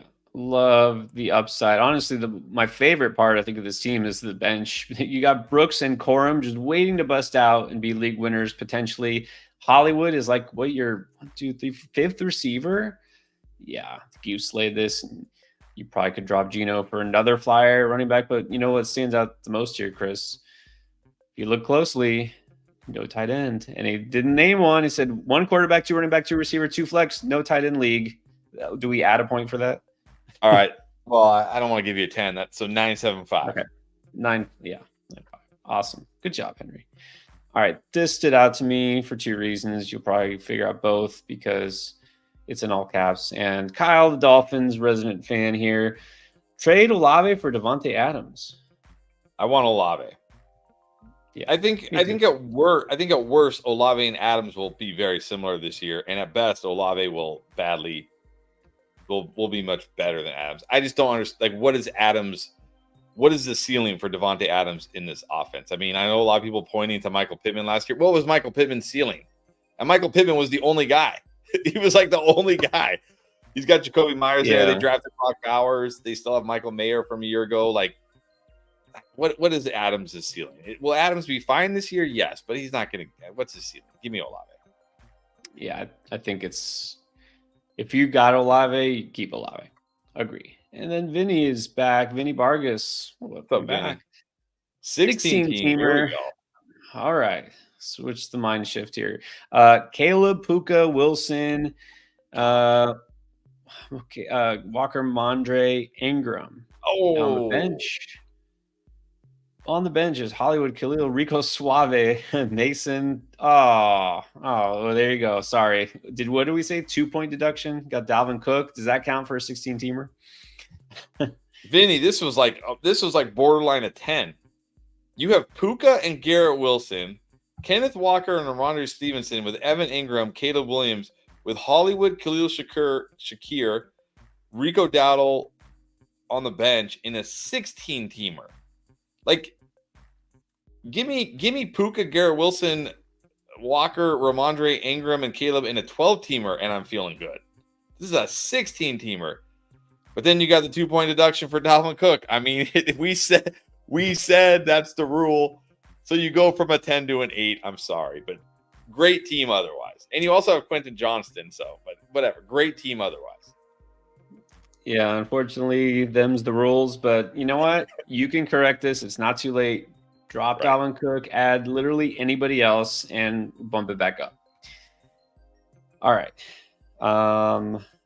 Let's get to Paul P. 12-team, full PPR. Pick 12 in the order drafted. Okay, rate my team. AJ Brown and Henry. That looks like that was his first turn. Then went Evans, McBride, DJ Moore, Monty, Richardson, Mostert, Rico, Algier, Sharbs, Michael Wilson, Wixon, the Bears. You got DJ Moore in round 5? That's crazy. AJ Brown, Mike Evans, DJ Moore, it's great. You got Henry and Monty. That's okay. I mean, Monty will be fine. You got Mostert too, so you can mix and match. You got Dowell, Michael Wilson, Wicks. That's good. Definitely a very good team for a 12-teamer. You got Anthony Richardson. Do we see? Did I miss? Oh yeah, you got McBride. Okay. Man, that's a good one. Yeah. 8.75. I've given out a lot of 8.75s tonight. I feel like I can't quite go 9 because, like, Monty, Mostert, okay, as your RB2, but rest of it's really good. 8.75. I mean, I think you did as well as you could have in this draft. Great value there on Moore, Richardson in round 7? I'm guessing. I mean, that's pretty good value too. Yeah, I mean, if he has a huge season, your team is going to go pretty far. So, yeah, I'll go 875 also. And then Joker does have a question. What do you think? 10-teamer now. 2 flex. Got Hertz, Lamb, AJ Walker, Pollard, Nico Andrews, McBride, and then there's the bench. Sorry, but I do see Zeke on what there. What are we doing drafting Zeke? And the 10-teamer, by the way, as well. All right, Hurts, great. Lamb, AJ Brown, with Nico as your wide receiver 3, fantastic. Kenneth Walker, Tony Pollard, fine. Again, I don't have high expectations for Pollard, but he's your RB2, it's fine. You got Mark Andrews and McBride. Yeah, that's interesting. I'm not a fan. Like I know they're both very good tight ends, but you're probably not like what running backs were on the board when you took. I don't know which one you took first, whenever tight end you took first or second. Which wide receivers were on the board? Like so, instead of Pollard as your RB2, could you potentially have had like I don't know who kind of goes in that rate? Ramondre Stevenson, Zamir White, maybe even Alvin Kamara. Joe Mixon. Well, Joe Mixon goes kind of early. I don't know what site this is on. But you know what I'm saying? Like, you could have had a better RB2 and still had an elite tight end. You don't need 2 elite tight ends. I mean, you're almost committing to flexing a tight end, right? I mean, it's like almost that was the thought process.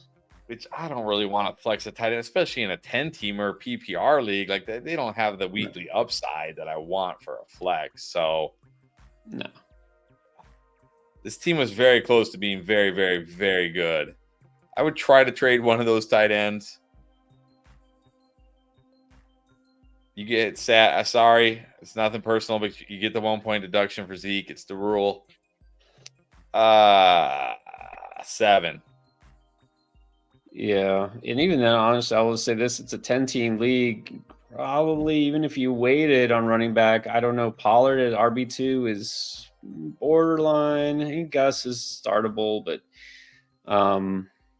yeah, just getting that second tight end was just unnecessary. So that plus the deduction, I guess we'll keep it at a 7. All right, Cerulean Dog. We know Cerulean Dog very well. Back in the house.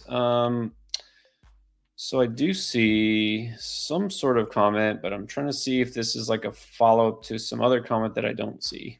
So maybe you can help me with this one. I'm searching Cerulean, try to get to all the questions. So he said just up here, Rice, Godwin, McLaurin, and flex. Is this just a pick one? I don't know. I didn't see another part to this. All right. Well, if it's just a pick one, this is honestly really tough. Yeah, I think we have 2 of these guys as booms this week. And you gotta like Rashee Rice with no Hollywood. This is jeez. See, remember we talked about that earlier in the stream. Like, is it almost bad to have too many choices? Yes. This is a time when it's bad because it's like they're all great. But it's one of them will score more than the others. It's a fact, and it might not be the guy you pick. So, I think I probably go Rice because I think he's going to be the wide receiver 1 for Patrick Mahomes. Look, Godwin kaboom, McLaurin kaboom, but McLaurin does have a rookie quarterback, so maybe you don't have to risk it. Godwin does have Evans there. So I think because he's the wide receiver 1 for Mahomes, I'll go Rice. But these are all great choices. It's tough. I mean, obviously you want to start them all. I will say, Terry was one of my picks. I like the fact that he's probably going to get the vast majority of the targets because we don't even know who the wide receiver 2 or 3 really is in Washington. I mean, we already have the strong feeling that McLaurin is going to be the target magnet there in Washington. But you do bring up a good point. What is Jaden Daniels going to look like in his first start? Right. What is the offensive line going to look like in his first start? So I guess Rice is just the risk-free pick. I mean, Baltimore defense, not ideal, but Hollywood Brown's not playing. Xavier Worthy's also in his first game ever. So yeah, I think Rice makes the most sense. And then Zormak, 2-part. Okay, so wide receivers start sit because both are PPR, 2 receiver, 1 flex. Okay, so team 1 got Olave, Smith, Moore, Higgins. And so you team 2, okay, so I guess we need to pick 3 of them, right? 2 receivers and a flex. Yeah. Oh man. Again, tough choices here. I think right now I go Olave, Smith, DJ Moore. If Chase doesn't play, I'd probably put Higgins in over DJ Moore. Yeah, I'm good with that. Okay, then team 2. Well, Amon-Ra, Jettis. I'm going the first 3. Metcalf and Moore. Well, then you can also split the difference. You got to play Amon-Ra, St. Brown, and Jefferson. How did you draft Amon-Ra, St. Brown, and Jefferson? Please explain. Yeah, I mean the only question is Metcalf or Moore. I'm going to go Metcalf. Denver defense totally not scary, and then you can split the difference on Moore, right? Bench him in that team 2, start him in week team 1. Right. That's your thing. All right, and then okay, let's go to Krona. Krona, thank you for the super chat. 10-man PPR, got Amon-Ra and Gibbs, Nakua, Hurts, Devontae Smith, Rice, Cooper, Najee, Javonte, Ingram, Brian Thomas, and T-Law. You did not draft Amon-Ra, St. Brown, Jahmyr Gibbs, and Puka Nakua. Even in a 10-teamer, that's impossible. Is it, though? I don't know. I guess not. And you got Jalen Hurts and Devonta Smith and Rashee Rice and Amari Cooper. I mean, Najee Harris, Javonte Williams, and you got Evan Ingram, Brian Thomas. You get the Hurts, the Hurts, Devonta Smith stack, the Brian Thomas, Trevor Lawrence stack. I mean, okay, yeah, running back 2 is not your strong suit here, but between Najee and does it even matter with all these wide receivers and stuff? This is a 9. This is a definite 9. Maybe even high. Maybe 9.25. Ridiculous. This is ridiculous. Yeah. I mean, you'll be fine mixing and matching between Najee, Javonte, whatever. Yeah, this is. I'm telling you, you'd be surprised. Okay, so we always talk about we don't play ESPN leagues. Typically, nothing against it. If you play, that's fine, right? I get it. The worldwide leader in sports, or at least supposedly. Okay, whatever. I did one last night just because I want to get an idea of, what is it like? What's the ADP? What is it, an actual draft room with people drafting ESPN like? Also, it was late at night, I was bored. And also because when I want to go to get access to like the ownership rates, you have to actually have a league in there. So, okay. So I have a team, just to say I have a team. I saw a defense drafted in the 3rd round. I saw Josh Allen drafted in the 1st round. I saw a lot of things that sort of frightened me, but these things happen. I'm telling you. So Puka dropping to the 3rd round is not really jaw-dropping to me in certain leagues. Just telling you. I think we might have missed this one from Feed Zero EME. All right. Well, there you go. Let's move on. Yeah, let's make sure we catch up. Wow. Okay, let's move on. Now that I see the timestamps. Best upside prediction. Ooh, AD Mitchell, Polk, or Tracy? I think it's got to be AD Mitchell. He's in the better offense with the better QB. I mean, Polk, unless you believe Drake May is going to be it, maybe. And Tracy, I mean, even if right now the Giants said Tracy is the guy, what's really the upside in that Giants offense for Tyron Tracy? I think it's Mitchell. It's Mitchell. I mean, he could have a window to take advantage of Downs being out. Won't be very long, but he's got more practice time. He'll get some time in the slot. So it's definitely Mitchell. I'm down on that Patriots offense, passing offense, I should say. I'm big on Ramondre. Tracy's just a stash or a best ball, like flyer. And then also back around the fur, great album. I actually was just listening to this like 2 days ago. Nice. Next one. All right. 10-team PPR is Superflex. Okay. 2 receiver, 2 running back, and a flex have Richardson, Goff, and T-Law. It's nice. Good. Chase, Nico, London, Godwin, Watson, and Coleman. Again, this is 10-team. But it's super flex. Gibbs, Cook, Walker, B-Rob, and Kincaid. Wow. I mean, even for a 10-teamer, honestly, this looks kind of like a 9 to me. And this goes back to one of the first questions we had. I forget who it was, asked about their dumb commissioner changing it to super flex. This is an example where you don't have to take. I mean, I'm guessing he took Richardson in round 1 and then got Chase in round 2. So this is what I mean. Like if all the QBs are getting gobbled up, which they probably were, and there's an elite wide receiver like Chase or Amon-Ra, don't feel like you have to take QB because he's still got Goff and T-Law. So you can still get other QBs. But anyways, great team. What wide receivers do you play if Chase is out? It's 2 wide receiver and a flex. You play Nico, London, and Godwin. I mean, well, Watson's tempting, but you got Godwin. Love the matchup. Obviously, he's going to be a boom call. Yeah, so it's Nico, London, Godwin if Chase is out. Yeah. All right. I think Watson could go off this week, but you don't need to risk it when you have those guys. Right. And then we have Chapala. 12-team. Purdy, Cook, Walker, Lamb, Pittman, Kincaid, Pitts, McLaurin, Ford, Marquise, Corum, Mason, Jameson, Stafford. Ooh, interesting. Would you trade away Pitts because you got Kincaid? Yeah, again, you don't need. Why not? Yeah, why not? If you can get, I mean, you got Cook and Walker, so that's good. You got Lamb, Pittman, McLaurin, or I mean, you're pretty good everywhere. But if you could trade away Pitts for a solid wide receiver or a solid RB2, like a solid wide receiver 3, a solid RB2, why not? You don't need Kincaid and Pitts. Although you might want to wait. Well, see, it's Pitts is a tough one, right? Because if you wait and he goes crazy in week 1, you can get even more for him. But if he busts in week 1, everybody's gonna be like, "Yep, same old Pitts. I don't want that guy." So, right.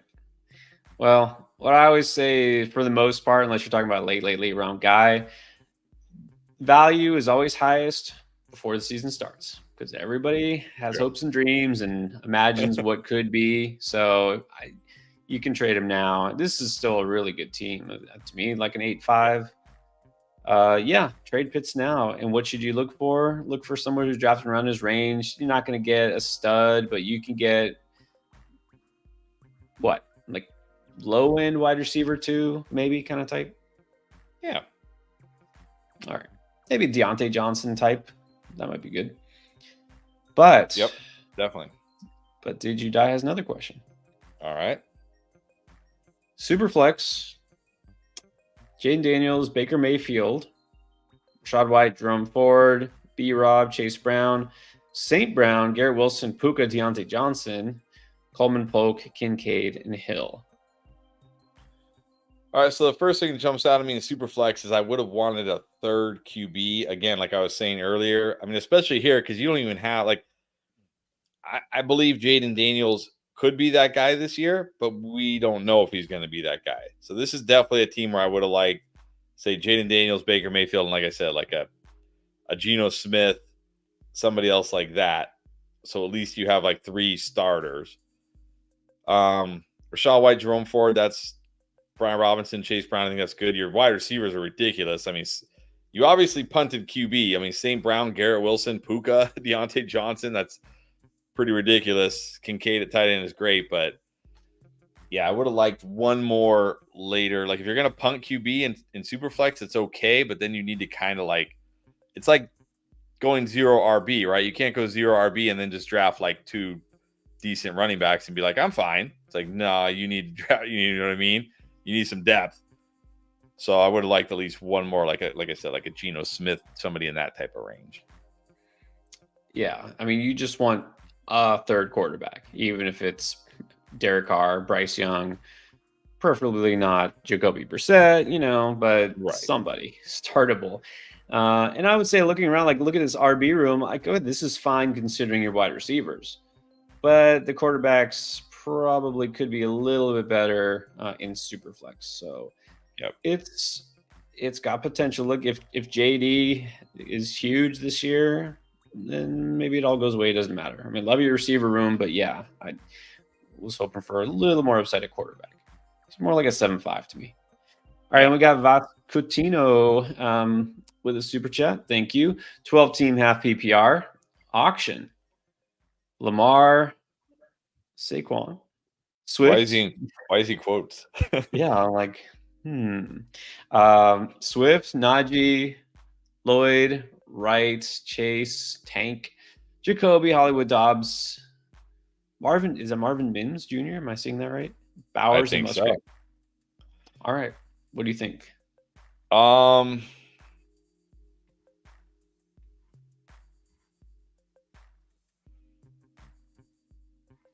I think it's okay. Like, you got Lamar, it's great. You got Chase. Hopefully he plays, but he'll play at some point. You got Tank Dell. You got Hollywood when he comes back. Jacoby Dobbs. Okay. Like, Saquon with Swift, Najee behind him is like okay. Your tight ends are okay. We'll see. Maybe Bowers eventually. So I don't know. 7. I'm a little higher on this team. I'll give it like a 7.5. I mean, you got Lamar at QB, no problems there. You got legit RB1 and Saquon, Swift, Najee. They can be an RB2. Chase is a number 1. Tank is your 2. I think Hollywood could be a very good, dependable number 3 receiver. So I like that pick. The others are depth. Hey, a tight end is what it is, right? A tight end is you're hoping Bowers breaks out late season. It's okay though. It's like a 7.5. All right, let's go to Pilot Jones. All right. 12-man, 3 receiver and a flex full PPR. Got JD and Goff. Brown, Metcalf, Neighbors, Godwin, Shakir, and Douglas. At RB, got JT, Mostert, Moss, Hubbard, and Andrews. Thoughts? All right. So when hero RB here with JT, that's fine. AJ Brown, Metcalf, Neighbors, Godwin, Shakir, Douglas. I mean, you might not even need Neighbors. Well, it is a 3 wide receiver, 1 flex, so you probably will need Neighbors, honestly. But if he's your flex, that's okay. Like, as a flex, that's fine. JT, Mostert should be fine. You got Moss and Hubbard, who are fine as RB2s right now. Daniels, Goff, Andrews. Yeah, this is a very good team. I think it's solid 8. Yeah, again, got a legit RB1. You're just fine at RB2. Guys, you can mix and match. Really good tight ends. Quarterbacks are fine. Yeah, I like this team. It's a solid 8 to me. All right, we go to Humberto. Welcome back. Humberto Juarez. Regular last season. I think the season before too. 12-team PPR. Got Dak and Lamb. Adams, DJ Moore. Is that Mike Williams? I think it is. Hollywood. Achan Stevenson, Aaron Jones, Eckler, and Ty Conklin. Ooh. I actually like Ty Conklin. I like that pick. Okay. I mean, I don't know if I would say I would now put him like above Dalton Schultz, but you're waiting at tight end, get a guy like Conklin. But anyways, and he's got Brooks. He's got Dalvin Cook. Why? Okay. All right. Pretend we don't see that. You got the Dak CD stack. I'll say this. On Monday, when we stream before Monday Night Football, don't come in a panic because Dak and CeeDee Lamb did not have big week 1s. Good point. Lamb didn't really practice all offseason, and it is in Cleveland. So don't be surprised if you're a little disappointed in Dak and CeeDee this week. They'll be fine. Don't worry about it. So Lamb, Adams, DJ Moore, Hollywood, that's really good. Achan, Stevenson, Aaron Jones. I mean, Aaron Jones, your RB3 is fine. That's good. Conklin, I said at tight end is okay. This would probably be like an 8.5. But I got to give you the 2-point deduction for some reason having Dalvin Cook at the end of your bench. So 6.5, sorry. Is what it is. Yeah, well, that aside, it's good. It's very solid. Achan, Stevenson, Jones, like your RB room. I'm okay with Adams and Moore. I think that's fine. I like Hollywood. Yeah, I like your team. So solid 6.5 because of Dalvin Cook. Next super chat. We are still catching up, guys, but I cannot let this go. First of all, who doesn't love the Cookie Monster? I do. Would you drop Addison for Leggett? No. Give me Addison. Don't do that. All right. Brian Zoo. What's up, 12 Brian? team, half PPR, 3 receiver, 2 running back, and a flex. We got Brown and then Henry. I'm guessing AJ Brown. Henry, Debo, Neighbors, McBride, Dak, Jaden Reed, Jalen Warren, Rico Dowdle, Quorum Shaheed, Justice Hill, and some others. Would any of those others happen to be named Ezekiel Elliott or Dalvin Cook by any chance? You learned by now. This was a while ago, but anyways. All right, so we got a 12-teamer here. AJ Brown, Debo. Neighbors is your wide receiver 3. Flexing Jaden Reed probably. Okay, it's good. Henry. Jalen Warren is your RB2. Dowdle. Am I seeing that right? Yeah. I'm seeing this looks like an hero RB build. Extreme hero RB build, though. Shaheed, Justice Hill. You do have Dak. It's 775. I don't love the wide receivers. Like, they're fine, they're good, but I don't love them. The running backs behind Henry definitely have me nervous. You do have McBride and Dak, though, so 775. I mean, you followed the blueprint for how to do the hero RB build. Yeah, it's just Neighbors we've talked about way too much. Jaden Reed, it's fine. Looks like you got him at a good value. What run? 1, 2, 3, 4, 5, 6, 7, round 7 for Jaden Reed. That's fine. So I think it's not the way you drafted. The way you drafted looks actually to be like really smart. Just maybe a couple of the individual picks, could have been players would prefer a little bit more, but overall it's a good build. And then let's go to Jordan Olson. Welcome back, Jordan. Ooh, would you trade Flowers and DK for Puka? This is a 14-teamer. Is that too much? Oh, man. I mean, is Puka like? Is he up there with like Amon-Ra, St. Brown, Justin Jefferson? No, not yet. I mean, he might be after this year, right? If he does what he did last year again, he might be. But right now, I don't think we could put him there. Obviously not, because he's being drafted more like the end of first round. Oh. I think this comes down again. I think this. I'm gonna take the cheap way out a little bit, and I'm gonna say this comes down to how many you start. If it's a 2 running back, 2 wide receiver, 1 flex, I want Puka, because like having 2 good wide receivers is not as advantageous as having 1 elite wide receiver, even though I think DK could be elite this year. If it's like a 3 wide receiver, 1 flex or more, where having that depth, having 2 good wide receivers is more advantageous, then I'll take the Flowers and DK side. So kind of taking the cheap way out here. Yeah, I mean, it really does depend on roster construction and such, but I will say I would be okay in general if you package 2, maybe wide receiver 2 types. You pick 2 receivers that I happen to be very big on this year, right. DK and Zay Flowers. I would rather keep those 2. I mean, there's always the chance as well. What if Cooper Kupp actually stays healthy all year? Maybe that eats into Puka's value a little bit. Who knows? TB wants to rate this team. 12-team, half PPR through receiver league. I love Connor, Gus, Hill, London, Ayuk, Ferguson, Moore. Bench is Deontay, Chuba, Rico, Benson, Corum. Thoughts? This looks like pretty much a 0 RB build with Connor as the first running back there. Yeah, so I mean, Tyreek Hill, Drake London, Brandon Ayuk, DJ Moore, and Deontay on the bench. Yeah, it's a 3 wide receiver league, so it does make a little more sense. Wide receivers are great. I mean, nothing you can say that they're great. You got Ferguson, Jordan Love, that's great.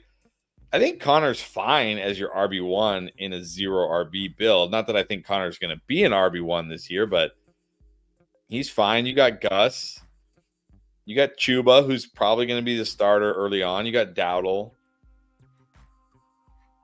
So I like anytime you draft this way where you go very wide receiver heavy and wait on running back, you're gonna look at it and you're gonna say, ooh, wide receivers are great, but running backs make me nervous. I mean, exactly. That's how I drafted. So, but I think you're still solid at running back. I'm gonna say 8-5. Yeah, I think the running backs are definitely solid. Again, Love is fine there. Ferguson is fine. You did a smart thing. You stacked up your receiver room. It's half PPR, but still, I think you're definitely solid. Like this is like an 8. This is a solid 8. Let's get to Henry Odom again. Thoughts on this one? I'm assuming we did this one. Yeah, I wonder is it the same. Well, let's do it again because I don't remember if it's the same or not. We looked at so many teams already. One quarterback. This is the one. No, this is the one, right? Because it did not have a tight end. Right, and we gave it a 9 because it's stacked. You got Murray, you got Achane and Stevenson with Najee and Chuba behind them, and Brooks and Corum. You got Lamb, Waddle, London, Deontay Kirk, Hollywood Wicks. It's stacked. Gave it a 9. Yeah, Henry. And by the way, good time to remind everybody if you are waiting for the super chat to get answered, we will get to it. We're just still playing catch up. Good to see a lot of teams out there already being drafted. The next one, of course, now I'm going to have to look because he said rate my team, and now I can't find the team. So let's see.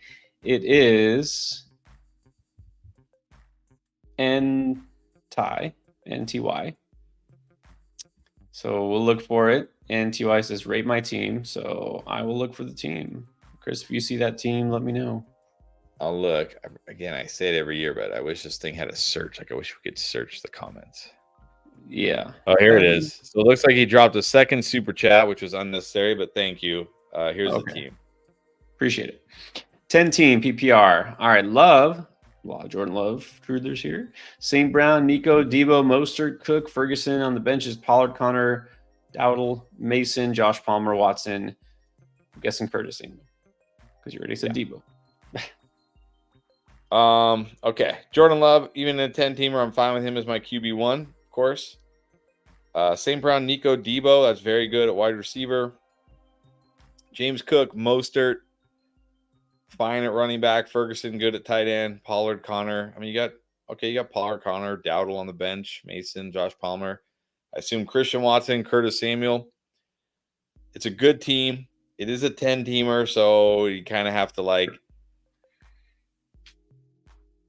so I can't give it like a crazy grade because it is a 10-teamer. It's not like I don't feel like this team is stacked, but I feel like you definitely have a lot of high-end talent. So I'm going to give it an 8. Yeah, it looks like Cook's the number 1 running back, Mostert's the number 2. Connor. So yeah, it's solid. I mean, there's really nothing to complain about with this lineup. I like all those players. I'm trying to look for that position or that combo or something that screams like league winning upside, right? So 10-teamer, it's good, definitely competitive. I mean, just really nothing to hate about this team. I'd say it's probably about an 8.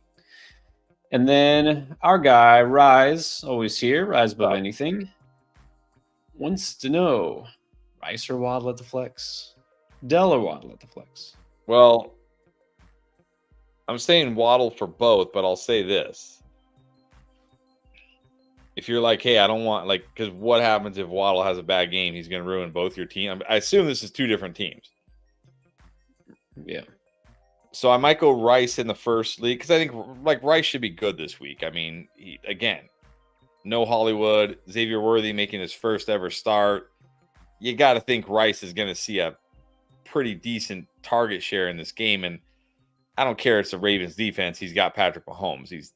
There's no defense that, I'm scared of. So let's go Rice in the first league and Waddle in the second, unless you're willing to risk it with Waddle in both. But if you don't want to run the chance of Waddle ruining potentially both your teams, go Rice and Waddle. Yeah, that seems reasonable if you got 2 different squads here. I mean, Waddle, it seems like there's no injury concern anymore. It was not a big deal. He's fine. Should put up plenty of points. I don't see why not. So Rice in one and Waddle in the other. Let's do that. And then let's do Brandon Ahmed. full PPR, Tua or Brock Purdy for week 1? I think it's got to be Tua. He's at home against Jacksonville. Meanwhile, Brock Purdy, okay, he is at home, but he's at home against the Jets in that secondary. Sauce Gardner, that defense. I know Hassan Reddick isn't playing, but still, that's still a great defense.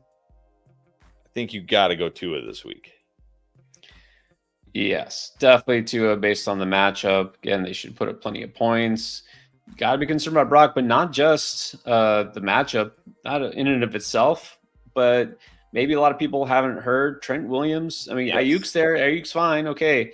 You should be more worried about their everything left tackle, basically the best offensive lineman in the NFL, saying he's fine missing games. He wants to get paid.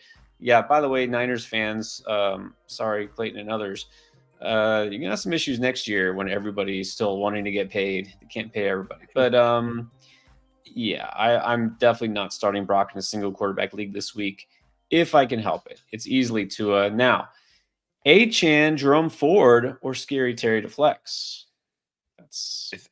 I mean, I like Terry this week. I like Ford this week, but you got to play Achane, right? I mean, you picked this guy in like round 3. You picked him in round 3 to sit him in week 1. Right. Exactly. Go with the Tua Achane stack. Yeah. You got to see what you can do with Achane. I mean, I definitely give him the edge. Terry, I like Terry, but you got to start Achane. All right, Will Davies got a 10-team standard. So no PPR, right? We're assuming when I see standard, I assume no. I know some people say like standard PPR, like I guess meaning not half PPR, but when I see standard, I think no PPR at all. Right, not standard. Like this is the typical standard thing. Standard meaning non-PPR, which we really should rename it to like old school, or I don't know what would be an appropriate name for that. Just non-PPR, I guess. No fun. Dinosaur? But once again, I don't see the squad. Do you see Will Davies' actual standard team? Let me see.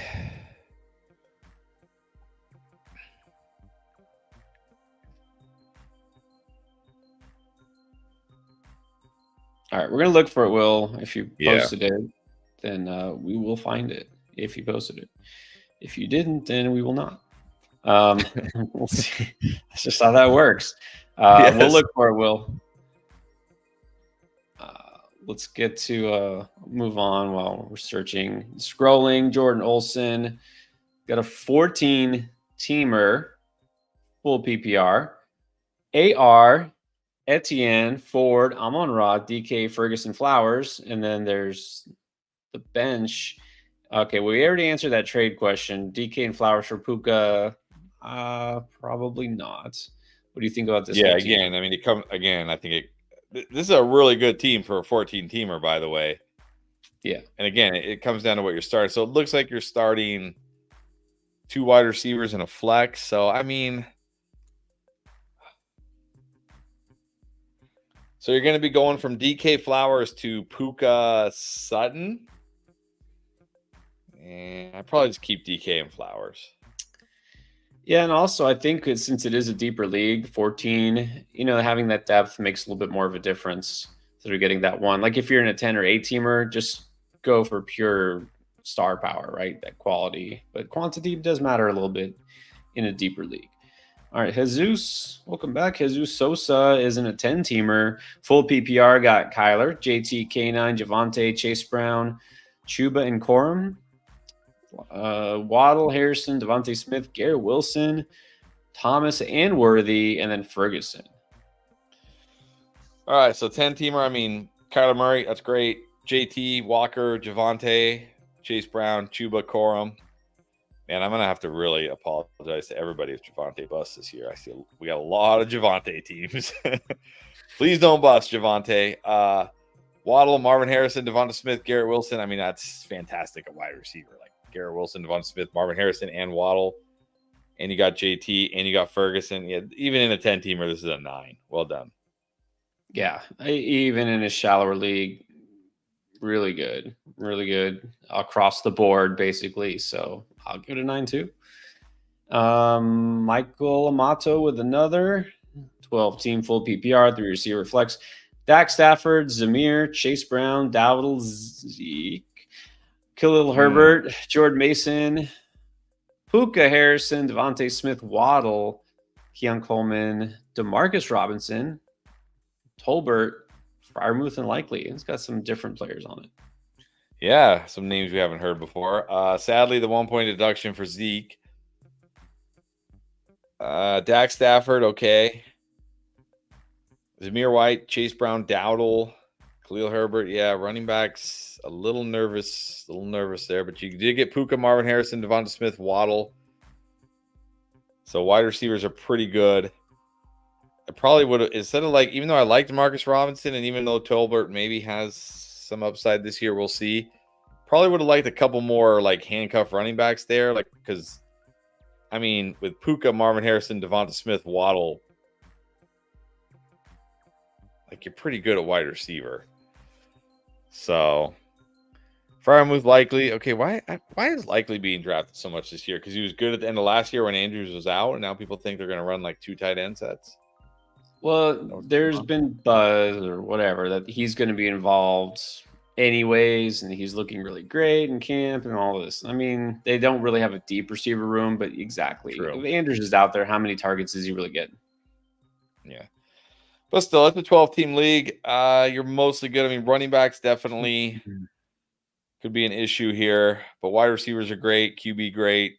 Tight end fine for a 12-teamer.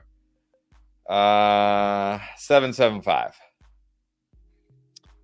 Yeah, I mean, you're good with those 4 receivers. Fine at tight end, I think. Solid quarterback. RB2, of course, that's not the worst problem to have. But look, even I, the biggest Zamir White truther there is, you know, he may not be RB1 material.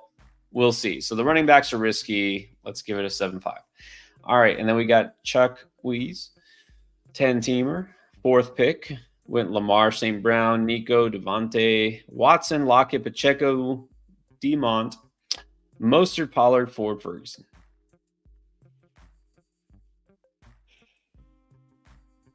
All right, St. Brown, Nico, Devonta Smith, Watson, Lockett. It's good. Good at wide receiver. Pacheco, Monty, Mostert, Pollard, Ford, Ferguson, or Ford, sorry, in a 10-teamer at running back is fine, but I feel like it's something's missing. Like, did you go St. Brown, Pacheco? Is that how you started? I don't know if I want Pacheco round 2 in a 10-teamer. Not sure what other running backs were there. Maybe you went St. Brown, Nico, Pacheco. I don't know, but Yeah, maybe. Yeah, for a 10-teamer, I just feel like it lacks that. Like, it's not a bad team by any stretch. It's a good team, and you got a lot of players I like. But I feel like it just lacks that little something. So for a 10-teamer, I'm going to say 7.5. Maybe that's hard. Yeah. Maybe 8. Maybe 8. Maybe 7.5. I could put like let's split the difference. So I was going to say maybe an 8, 7.75. Okay. Because really good at receiver, got Lamar, running backs, you're fine. But again, it doesn't like knock my socks off for a 10-teamer, but it's definitely good. So, and then Big Chungus just dropping by to say what's up. What's up? And you know, Super Dave is always in here. Super Dave Arcelay. What's up, Super Dave? So we will get to his team after we answer this.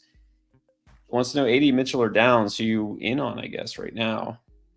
Well, I think right now you got to be on 80 Mitchell because we don't even know if Downs is going to be out there, and he is coming back from an ankle injury. So Mitchell going to have first crack, but don't sleep on Downs. He was getting a lot of good buzz, not just from camp noise, but from like the GM and the coaches before his injury. So I think Downs is gonna be pretty good this year, even with that injury.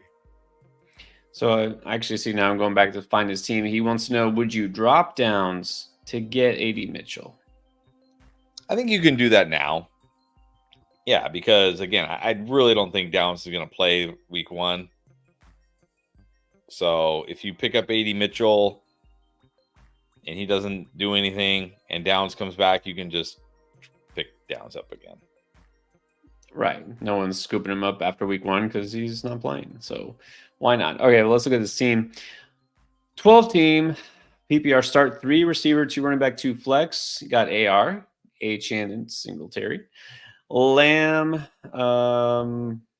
guessing Harrison, Rice, Neighbors, James O. Taysom the starting tight end. That's a bold strategy, Cotton. Spears, Odunze, Ray Davis, Wright, Downs, and P. Ryan. What do you think?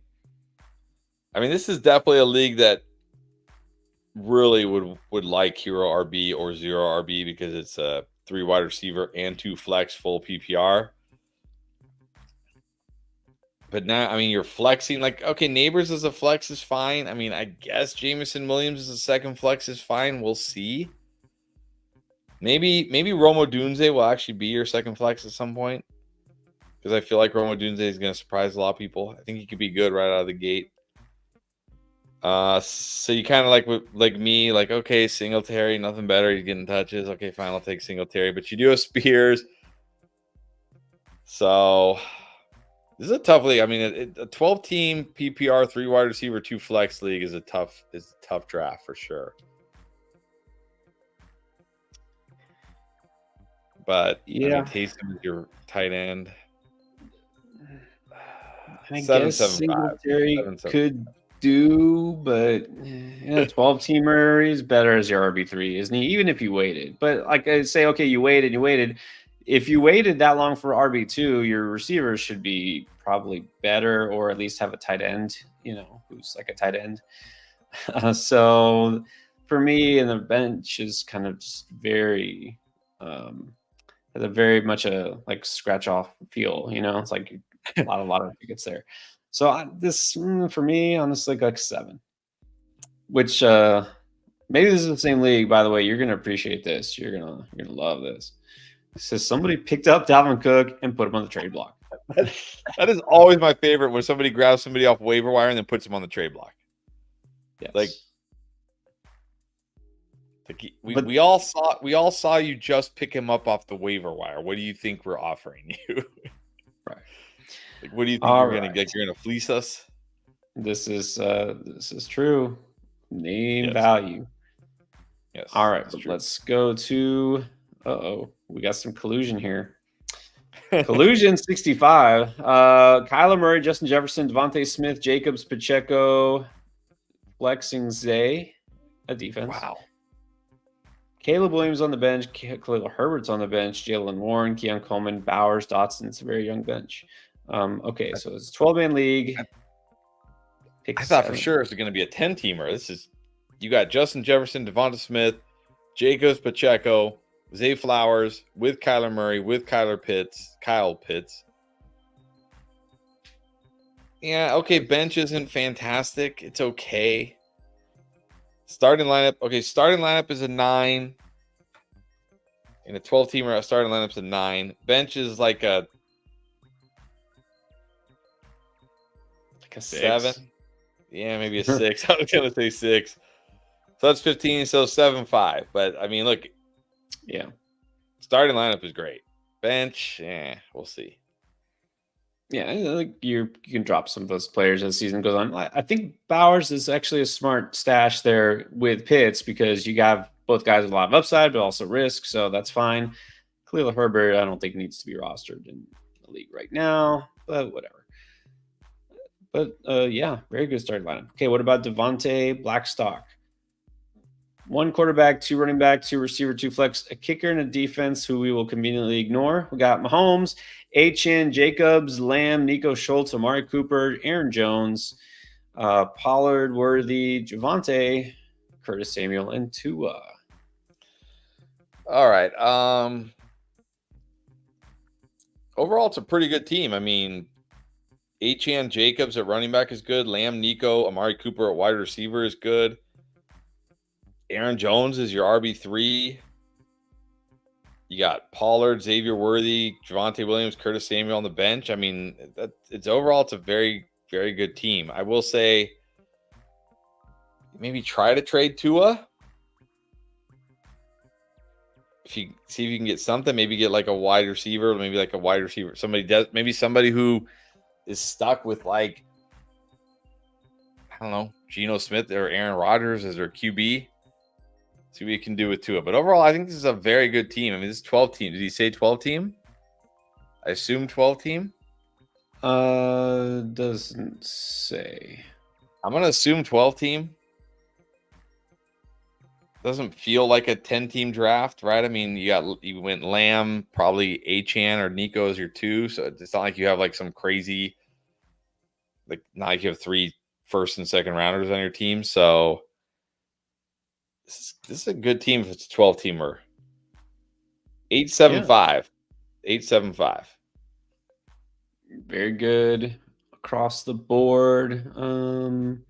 As far as advice, let it ride right now. I mean, you're good as far as what you got. Nothing that you need to do to shake things up, except for if you want to try to extract some value for Tua, if anybody's in the market for a quarterback, but you're good. Yeah, I'd give this like an 8.5. All right, and then we have 410 Braxton. What is up? Did the draft, had the first pick. 12-man got Jordan Love, McCaffrey, Kupp, Mike Evans, Ramondre Stevenson, Xavier Worthy, Sutton, and Schultz. All right. CMC, Ramondre at running back. That's fine. I mean, that's what you want to do with CMC. Kupp, Evans, Xavier Worthy, Cortland Sutton. It's like old and young. Wide receivers don't completely excite me. If Kupp stays healthy and Evans does Evans stuff, you'll be okay. Schultz at tight end is kind of like the border of where I feel, I guess, okay about my tight end, although I don't love it. Jordan Love. 7.5. We had a lot of Jordan Love teams in here, and I'm trying to think. I don't feel like we talked him up that much, really, but we did talk. I did talk about him on the League Winners video because I felt like he was he's a guy you could get like barely as a top 10 QB, and he's good and he's got weapons. So yeah, you do talk. You don't have to be the first to take a quarterback. Okay, McCaffrey, Kupp, Evans, Ramondre. Yeah, it's really just the I'm not all in on Kupp. Okay, fine. And then Worthy, Sutton, it's like you'll have some weeks, but yeah, I think a 7.5 is about right. Maybe like a 7.25 for me because you don't also have a great tight end. Just feel like the Worthy and Sutton 3 and 4 receivers, fine. It's probably about where they're drafted, but I don't know. It's a very risky starting lineup for me. And then we got, here we go. All right. Now, there's some names we just already know you're getting. You're going to get Dynasty question, and you're going to get also the most enjoyable family film that is still somehow available on DVD, and that, of course, is Shrek 2 on DVD. Welcome back. What's up? Dynasty 10-man Superflex. All right. We got Deshaun and Bryce and Nix and May. Okay, we got Younger. Very good. We got Bijan, Ramondre, Singletary, Rashawn, Ray Davis, Jalen Wright, Mason, Spears, Sharps. A lot of running backs. We got Sun God and Zay. We got Downs. We got Jahan, Burton, Franklin, Ferg, and I guess the kicker, Jason Sanders. No, the tight end, Jatavian Sanders. Yeah, it could be tight end, Jatavian Sanders. What are we doing here? Let's give our thoughts, I guess. All right, thoughts are in a 10-man Superflex league. I am terrified of my quarterbacks right now. Could Bryce Young take a leap? Could Bo Nix be that guy? Could Drake May be that guy? Sure, but I'm terrified of those QBs right now. Running back is fine. I'm also not loving our wide receivers. Like Sun God, obviously great. I like Zay Flowers. I like Downs, but like Downs is my wide receiver 3 in a 10-team dynasty league. Jahan Dotson, Jermaine Burton, Troy Franklin. Yeah. Honestly,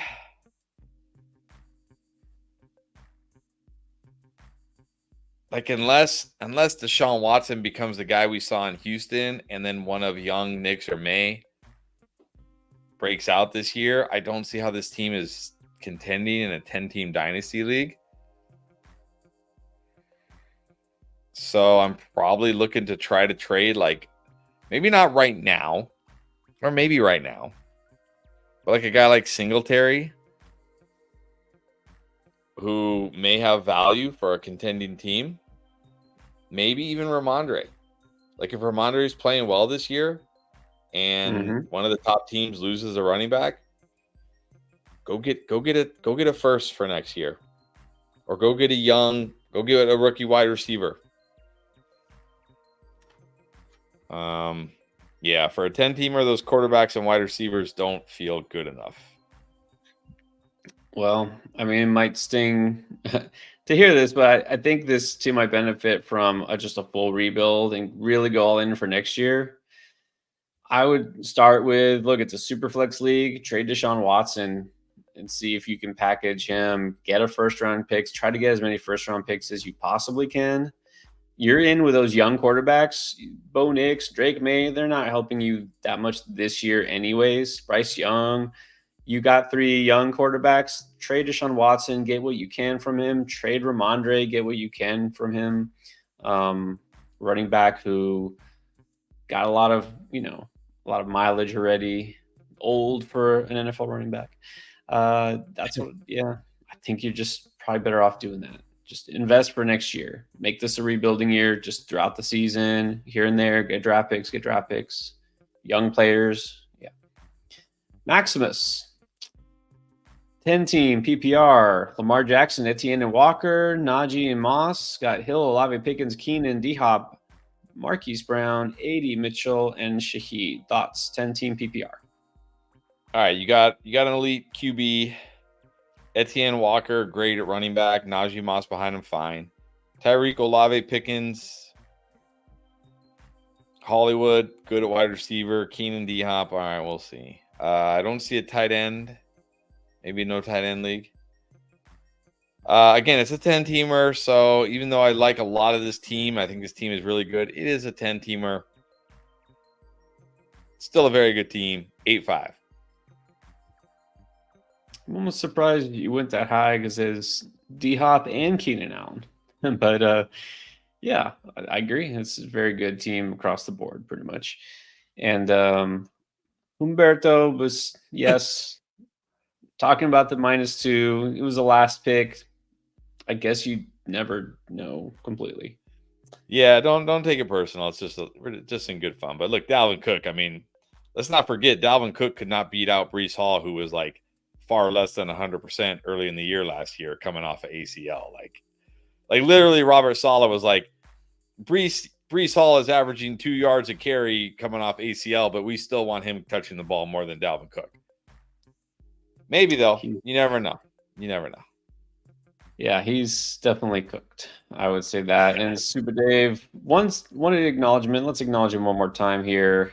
Hot take Odunze top 20, maybe. It wouldn't surprise me. He's got the pedigree, and I really do think he's the wide receiver 2 in Chicago, not Keenan Allen. There you go. And a quick one from Mr. Cross Examiner. Would you drop T-Law to get Jordan Mason if you're no? I mean, look, if you already have a stud quarterback and you don't need T-Law, sure, but yeah, I get it. I mean, yeah, if you already have a stud quarterback, go for it. If you don't need T-Law, if he's just chilling on your bench, sure. Yeah. All right, but we do need to get to the super chats. We're not really catching up. We're going to try to go a little quicker here. If you did super chat, guys, in the past hour, hang tight. Now, you could always, of course, watch back, and that won't do you any good if you're not on right now, me telling you that because you didn't hear it, but we're going to catch up here. Trust me. Diego, it's just these rating the teams. It's a lot longer than start and sit, right? We got to go through the whole team. So we'll give our thoughts here. In a sum, very quick sum. All right, 10-man, Lamar Jackson, Kyron Williams, Rashad White, CD. I'm not going to read the names. I'll just let you read them.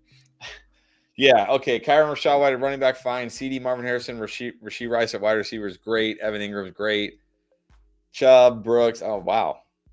Just name your team. Team no ACLs. Keon Coleman, Sinai. You don't really need Senate when you have Ingram in a 10-teamer. I hope you have more than just Chubb and Jonathan Brooks on your as running backs behind Rachaad White and Kyron Williams. But it's 10 team. There might be guys on waiver wire. It's a good team. It's 10 team though, 8-5. Yeah, the bench is scary to me because it really is like a non-bench. I mean, none of those players are really playable right now. Maybe Coleman. So I'll give it an 8. Really good starting lineup, but just kind of a non-existent bench. But of course, you can always change that. All right. And then we got Henry Marte. Rate this team. It's a 12-teamer and half PPR. All right. Josh Allen, quarterback, really good. Wide receiver, Nico Collins, Devonta Smith, good. Barkley, Gibbs, very good. And Mostert, Ford, Kincaid, McConkey. All right. So starting lineup, very good. Nico Collins, Devonta Smith, Barkley, Gibbs, Mostert,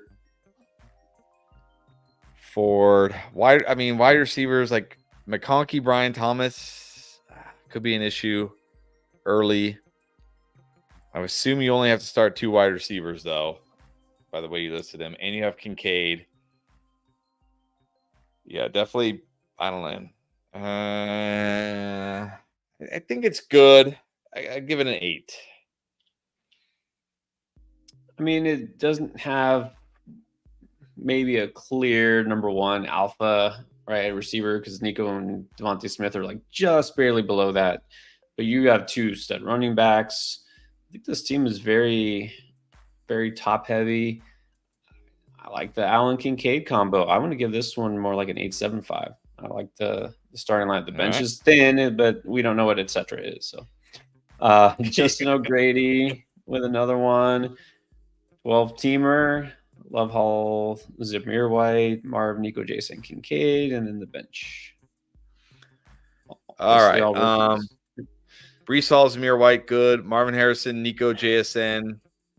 Oh, yeah. And he's trading Jordan Mason to get Chris Godwin. Don't forget that. Okay. Well, so now we got Marvin Harrison, Nico, JSN, Godwin with Hollywood on the bench. That's really good. Kincaid, Love, Vidal Odunze on the bench. Yeah, 8.75. That's a good squad. Yeah. Yeah, you have a legit RB1. Zamir is your 2. I like this team a lot, man. Just get Godwin just like that. It's pretty nice. What is up? Stinger's in the house. Just a quick shout out there. Stinger, aka Logan. Actually, it's Logan, aka Stinger. What's up, Logan? Right. I'm not going to get used to that. Don Hammonds, 10-teamer is 1-2-2-1 kicker defense. Okay. Jordan Love, Jaden Reed, Rashee Rice, JT, Pacheco, Goddard, Houston kicker, Jets defense. What do you think of the starters? I mean, JT Pacheco is really good. Jordan Love is fine in the 10-teamer. Goddard is your tight end 1 in the 10-teamer is like borderline okay, but Jaden Reed, Rashee Rice is your wide receivers in a 10-teamer. I'm not even sure how that happened. I mean, how did you? I assume you took Jonathan Taylor in round 1. Like you didn't take Rashee Rice in round 2, right? You didn't take Pacheco. Did you take Pacheco in round 2 and then Rice? Like I don't. Yeah, I would want better wide receivers in a 10-teamer for sure. Yeah. Yeah, 7. Yeah. Jaden Reed, honestly, in a 10-team league is a wide receiver 3 type. Right. Yeah, we're missing the high-end upside here at receiver. That's the issue. And honestly, Dallas Goedert in a 10-team league really is barely startable. So don't know about your bench. You might need to do some work throughout the season, though. We'll just say that. You should upgrade at receiver for sure. All right. Sup, bro? That's a question. Hurts. That's just like perfect name. Sup, bro? Hurts, Jacobs, Walker, Lamb, Adams, leaning towards Connor to flex. We got Devontae Smith as well. In PPR league, in PPR, I'm definitely going Devonta Smith over Connor. Yes. Go Devontae Smith. That's a really good starting squad, though, overall. You're good to go. But yeah, go Devontae Smith for sure. Jermaine Harris. I got Hill, Diggs, and Devontae at receiver. Are you flexing Rome or Coleman? Which rookie receiver? I don't really want to flex either, but give me Rome Odunze. going up against that Titans secondary. I know the Titans did improve their secondary, but I still like Rome Odunze. I still am really not sure what we're going to see in Buffalo between Samuel, Shakir, Coleman, and Kincaid. So, I mean, I know they get the Cardinals. It's such a good matchup, but also, like, I don't know. Just give me Rome this week. Maybe next week it'll be Coleman, but give me Rome this week. I feel a lot better about Rome's NFL readiness than Keon Coleman. And everything we've heard in training camp kind of just confirms that. So, yeah, I'm easily going Rome here. And then you remember we had a super chat from Cerulean Dog. Well, looks like here's the actual question. Or I should say the team. 8-team PPR. And it's still Jordan Love. Alvin Kamara, Achane, JJ, Sungod, Devontae Smith, Laporta, Rice, Tua, Ford, Mostert, Swift, Addison, Hollywood, Godwin, McLaurin.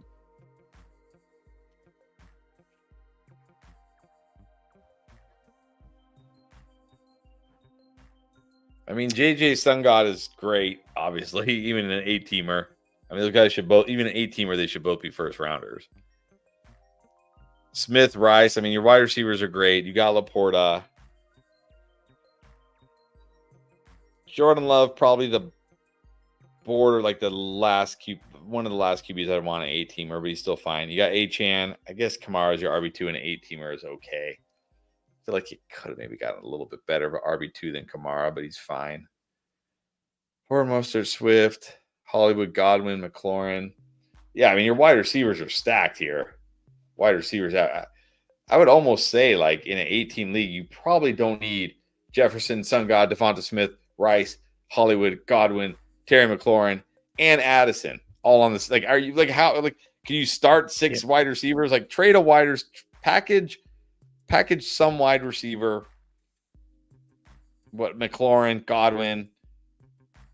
I don't know if anybody wants Addison, even Devonta Smith with Kamara, and get like a better RB2. Yes. Or even, package one of those guys, get a better RB2. Like, yeah, your wide receivers are incredible, but you don't need all those wide receivers. So, it's an 8-team league. I feel like you should be stacked everywhere, and you're not stacked at RB2, but you're stacked everywhere else pretty much. So, an 8. But if you go improve the RB2 room, it'd definitely be a 9+. Yeah, do a 2-for-1 here. 2 of those receivers, not JJ Sungod. Or maybe Kamara plus one of those receivers, or Rice, McLaurin, whoever, to get an upgraded running back. That's what you should do. All right, JoJo, 12-man PPR, 1 QB, 2 running back, 2 receiver, tight end, and a flex. Got JD, Achane, Gibbs, Olave, Neighbors, Pitts, Cooper, Brooks, Samuel, Bowers, Myers, Chandler, AD Mitchell, Braylon Allen. All right, Achane, Gibbs is fantastic. Olave, Neighbors, Cooper, Curtis Samuel is okay. Like, it's good. I mean, it's good. If Neighbors can overcome Daniel Jones, then it could be great. We'll see there. Jaden Daniels fine in the 12-teamer. Pitts good. Bench looks like Brooks, Curtis Samuel, Bowers, Myers, Chandler, Mitchell, Allen.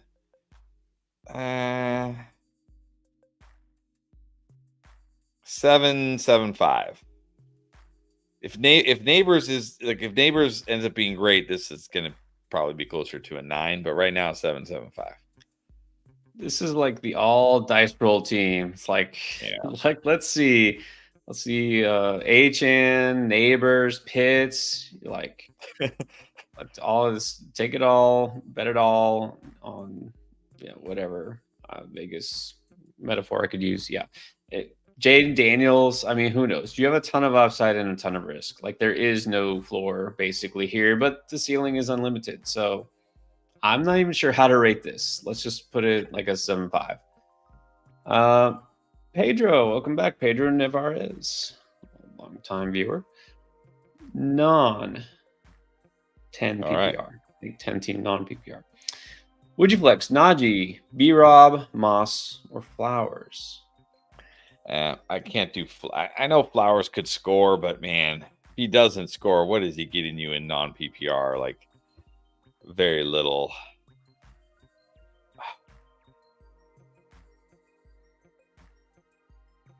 between Najee and Brian Robinson for me. Can't feel great about Brian Robinson against that Bucs defense and that offensive line. Is Arthur Smith going to revenge game Najee and just give him like 30 touches against his old team? Or is he going to like make Cordero Patterson a thing against his old team? That's what I'm afraid of, the CPAT influence. Like, I know Jalen Warren's going to play supposedly, but how much is Jalen Warren going to play and be involved is the question. I think I'm going Najee. Yeah, I kind of reluctantly am going Najee here, like B-Rob, but we don't know. There's questions that offense too. Let's go Najee here. And then Jermaine Harris got another one. This is a 14-teamer. BPR, Bijan, Pacheco, AR, London Waddle, Kincaid, Deontay Johnson, and then the bench is Rome, Rico, Chase Brown, Palmer, and Brooks. Again, this is a team you'd be happy to have in a 12-teamer. You might even be happy to have this in a 10-teamer. Bijan and Pacheco, London and Waddle with Kincaid and Deontay Johnson. Anthony Richardson is your QB. Like, come on. This is a 14-teamer, and you got Rome, Rico, Chase Brown. Come on. This is like almost a 10 in a 14-teamer. Like, I'd be happy with this as a 12-team league for sure. 9-7-5. Just because 10s have to be like perfect. And maybe, I don't know. There is no 10. Yes. Yeah. Well, maybe there is. Yeah. I don't see how you can get much better here. Yeah. This is a great team, especially for 14, man. Okay, what about Joe Nogueras in a 12-teamer? Purdy Goff, Barkley Connor, Amon-Ra, is that Olave? Yes. I'm trying to see if that's Amon-Ra, like he meant Amon-Ra St. Brown, or if it's comma. Okay, I'm just going to assume that's Amon-Ra St. Brown. Olave based on what he did with the QBs and the running backs. Yeah. Okay. Kincaid, Nico at the flex, Deontay at the flex, and then the bench. By the way, I really like the way you did this here. This is very easy to read. This is very nice. Well done, Joe. Mm-hmm. All right, so 12-teamer, Purdy Goff, totally fine. Barkley, Connor, good enough. Amon-Ra Olave with Nico and Deontay Johnson is great. Kincaid at tight end is great. You got Eckler, Hollywood Brown, Taysom Hill for your backup tight end, I guess. Yeah, it's a good squad for a 12-teamer. 8-5. Yeah, and I will say this: week 1, start Goff instead of Purdy. Yeah, this is a very good team. Deep at receiver, love your tight end, running back. Yeah, 8-5 sounds good to me. I like Hollywood Brown just there on the bench waiting. Before we get to the next super chat, this one caught my eye. I think this is a pretty clear one. Anthony Iradi, would you trade Swift for Dell and Gus Edwards? Yeah, I'm not. I don't even know if Swift's going to be much better than Gus Edwards, honestly. I mean, he could be if he's the clear RB1 in Chicago, but if he's not, and you're also getting Tank Dell, yeah, give me Dell and Edwards easily. Yeah, I would take Dell for Swift straight up. You're getting Gus too? Yes, do it. All right, Chris Hawley. In the 10-man league, 3 keepers. See if that matters. Full PPR. He's got Kyler King Henry, if you're addressing him by his proper name, Kenneth Walker, Tyreek Seedy, Pitts, Watson. On the bench is Baker, Ramondre, Zamir, Jerome Ford, Jordan Mason, Tyjae Spears, Deontay Johnson, and Jacoby Myers. All right, Henry Walker at running back, even a 10-teamer, that's great. Tyreek Hill, CeeDee Lamb. I'm guessing those might have been your keepers, 2 of your keepers. Yeah. That's fantastic. You got Kyler, you got Kyle Pitts, you got Watson, Ramondre, Zamir, Jerome Ford, Jordan Mason, Tyjae, Deontay Johnson on the bench, Jacoby Myers on the bench. Yeah, I mean, it's a 10-teamer, but this team is still pretty stacked, even for a 10-team. I'm going to say 9. Right. Even though it's a 10-teamer, you're loaded top to bottom. Tyreek and CD. Yeah, and you got a lot of very startable running backs just on your bench. It's very nice. Not deep at receiver, but who cares? Because you have stud receivers. So I'll give this a 9 too. JoJo with another 12-man half PPR. Is that best ball? Is that what I'm seeing there? All right, maybe a best ball team. Okay, so let's see what we think here. AR, CMC, Ramondre, Pollard, Chubb, Hubbard, Waddle, Olave, Pittman, Cooper. So not a clear number one receiver necessarily, but a lot of high-end talent. Yeah, a lot of high-end talent. I'm guessing you went CMC. I'm guessing this is a underdog. You probably went CMC, Olave, Waddle, something like that, which is fine. Pittman probably man. Cooper. I mean, you got plenty of upside. I mean, Waddle, Olave, Pittman, Cooper, Brian Thomas, Jameson Williams, Mike Wilson. I mean, you got plenty of Leggett. You got plenty of upside. You got Pitts and Schultz, which is fine. You got Richardson, Bo Nix. You got the Richardson Pittman stack. Ramondre, CMC, Ramondre, Pollard, Chubb, Hubbard. Yeah, this is a very good team for best ball. Yeah, it's really good. You know, I'd prefer a better number 2 QB than Bo Nix, but it's okay. That's nitpicking. I think this is still a really good team. It's probably, well, okay. Aside from Chubb, wouldn't pick Chubb, but other than that, the Knicks pick, it's pretty solid, like an 8. And then let's go to Vascotino again. Another league, PPR 12 team. Hurts, Ramondre, Ford, Gibby. I think that's the first time we've seen Antonio Gibson's name. Yes. Definitely not the first time we've seen Javonte, Ty Chandler, Brown, Garrett Wilson, Puka, Waddle, McLaurin, Deontay Johnson, Jacoby. All right. Hurts, great. Ramondre, Ford, Gibson, Javonte, Chandler, Chase Brown. I mean, obviously, I'm going to guess 0 RB here. Wilson, Puka, Waddle, McLaurin. Yeah, Deontay Johnson, Jacoby. Okay, like I said, anytime you go 0 RB, you're going to be like, wow, those wide receivers. And then you're going to be like, ooh, those running backs. But you got Ramondre, you got Ford, you got Javonte, you got Chandler, Chase Brown, you got Gibby. It's like for a 0 RB team, that's actually pretty good at running back. And you got stacked at wide receiver, and you got a great QB. I don't see a tight end, so let's maybe no tight end. Yeah. But it's always hard to grade a 0 RB team because you're going to be like, running backs kind of suck, but the wide receivers are great. But for a 0 RB team, this is really good. I'll say 8-5. Yeah, I mean, 5 stud receivers and Jalen Hurts. For a 0 RB team to get Ramondre and Ford, I think that's really good. So I'm putting this more like a 9. I think you came away with a very solid team across the board. Javonte is the 3rd running back for a 0 RB team. That's pretty good. All right, let's get to Brother Pickle, number 4, which implies that there are 3 other Brother Pickles. Well, you got 3 more brothers. 12 team tight end premium here. All right. Oh, okay. So Dak, Chase, Puka, Nico, Mixon, White, Ingram, Njoku, Chase Brown, Jalen Wright, Samuel, Shaheed, Douglas, and Bucky Irving. It's a 12-teamer. Looks pretty good. Yeah, pretty good. This is one time I don't mind having the 2 tight ends, and I think Evan Ingram, especially Evan Ingram led all tight ends in catches last year, receptions last year, and no reason to think he won't do it again because their top 2 targets. Well, I guess not because Christian Kirk, but their number 1 target is gone. I know they replaced him with Brian Thomas, but he's a rookie. So love Ingram, especially in tight end premium. Chase and Puka with Nico, with Mixon and White at running backs. Ingram and Njoku, Chase Brown, Jalen Wright, Samuel, Shaheed, Douglas, Bucky Irving. Yeah, this is really good for a tight end. This is a 9. Really well done. I think it has to be because this might effectively be like a 0 RB team too because tight ends must have gone earlier than usual.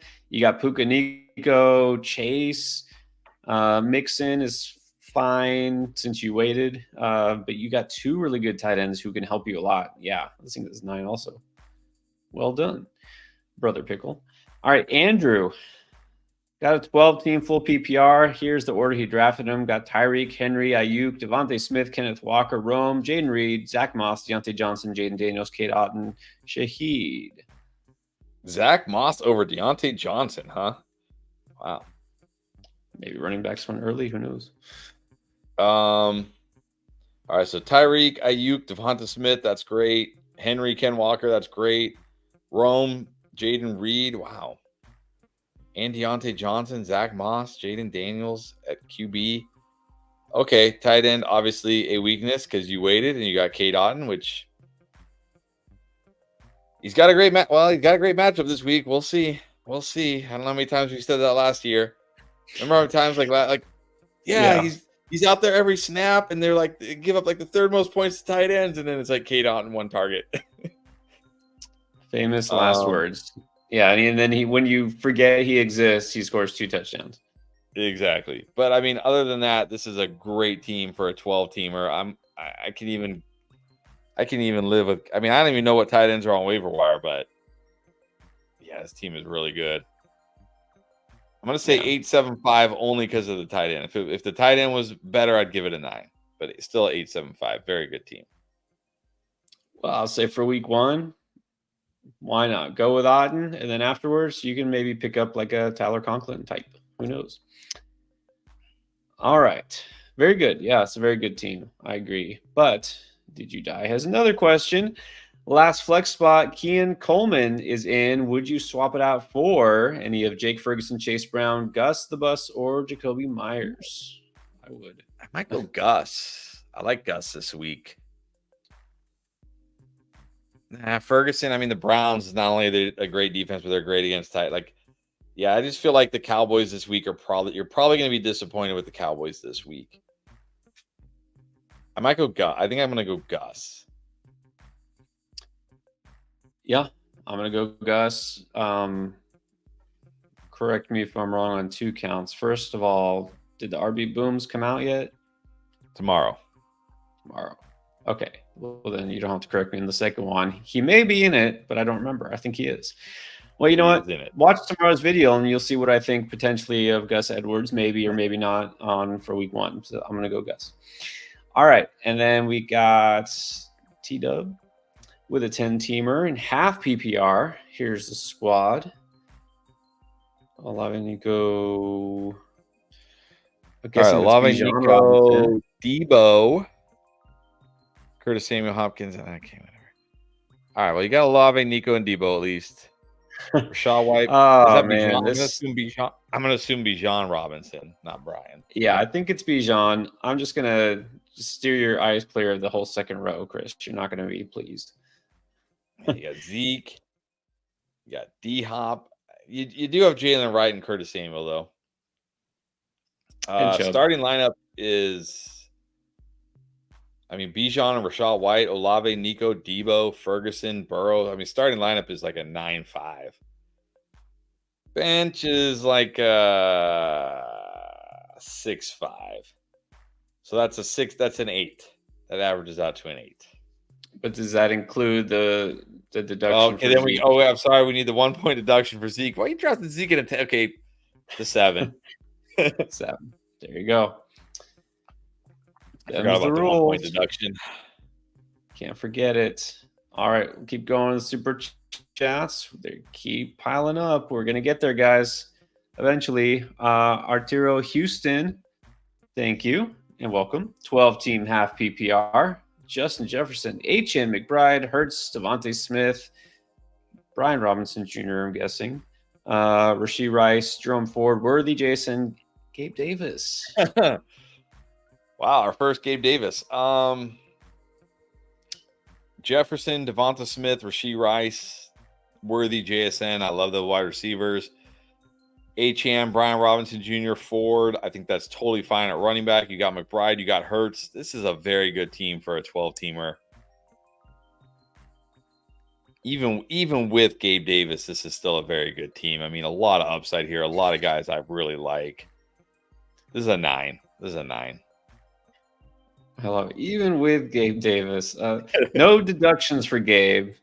No deductions for Gabe. But you're probably going to be dropping Gabe in like a couple weeks, but whatever. Yeah, but 12-teamer, you got a ton of high-end upside here.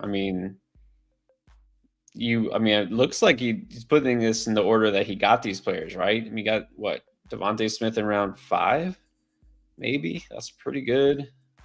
Yeah, this is a very good team. All right. Mary Jo. Welcome back, Mary Jo. What's up? Long-time member. All right, so Mary Jo wants to know, would you rate this draft? Got Hurts, Bijan, Zeus, AJB, Marvin Harrison, McBride, Pittman, Ravens, Dallas kicker. And then Nico is just on the bench.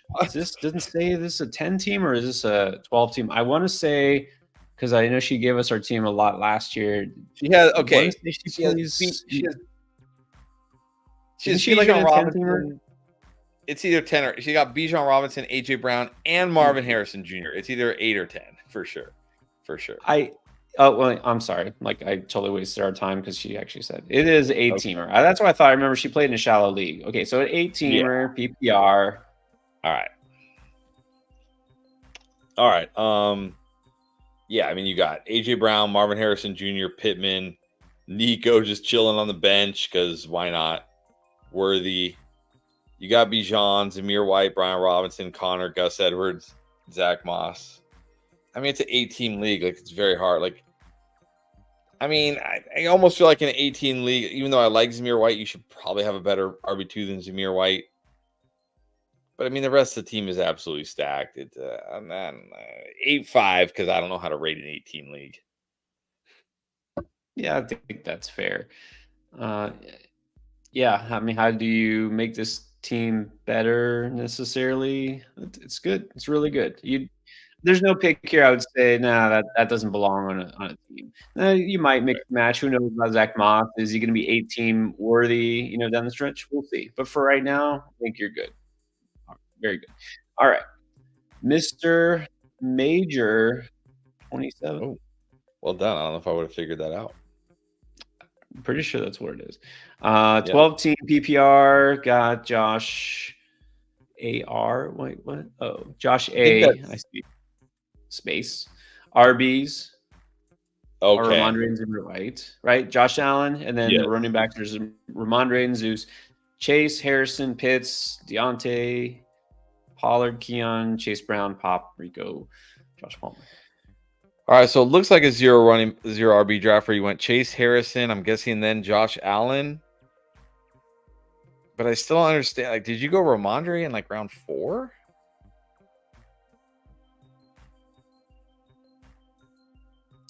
Maybe you went Pitts? 4 is still a little early. I mean, okay, Chase Harrison, that's a good start.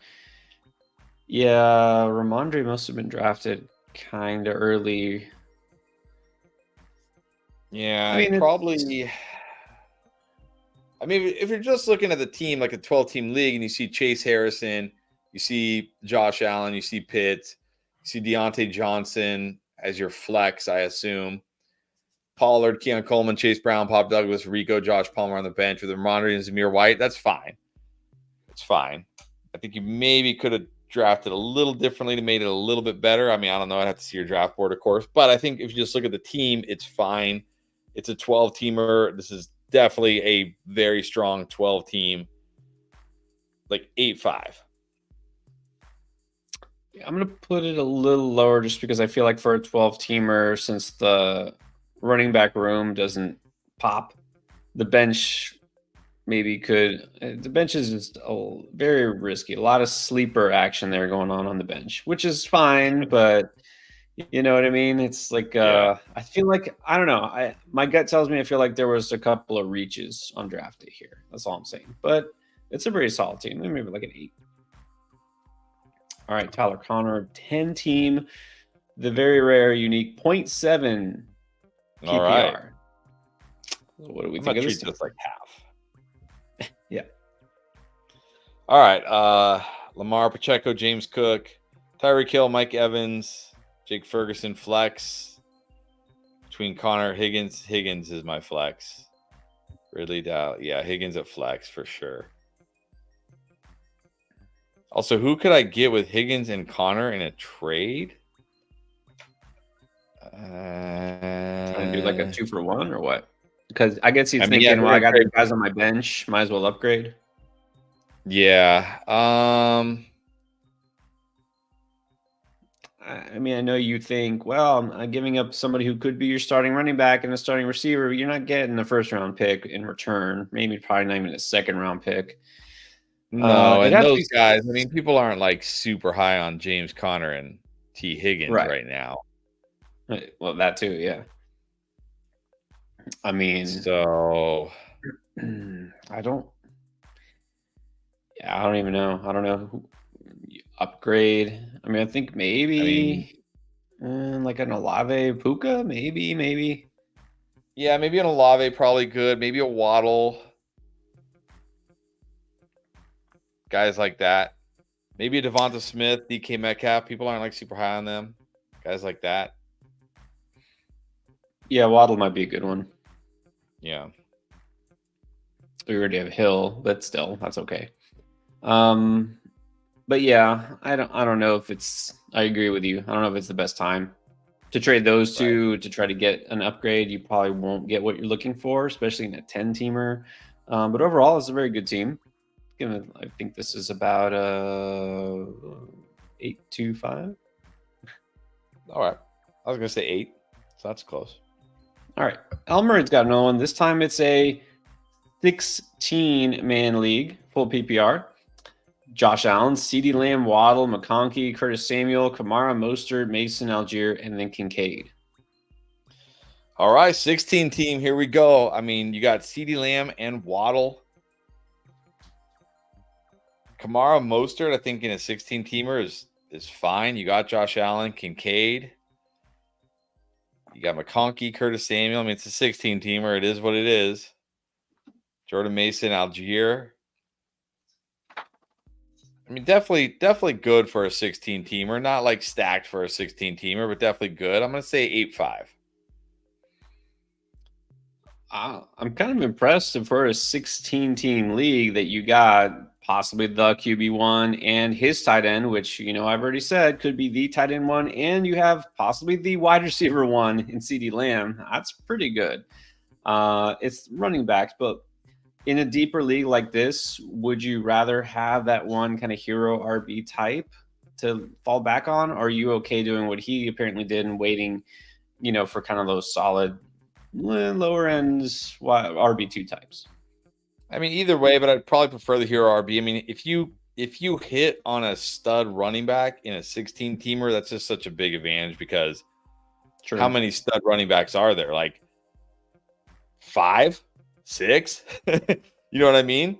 So, yeah, it's just such a huge advantage. But hey, you never know. Maybe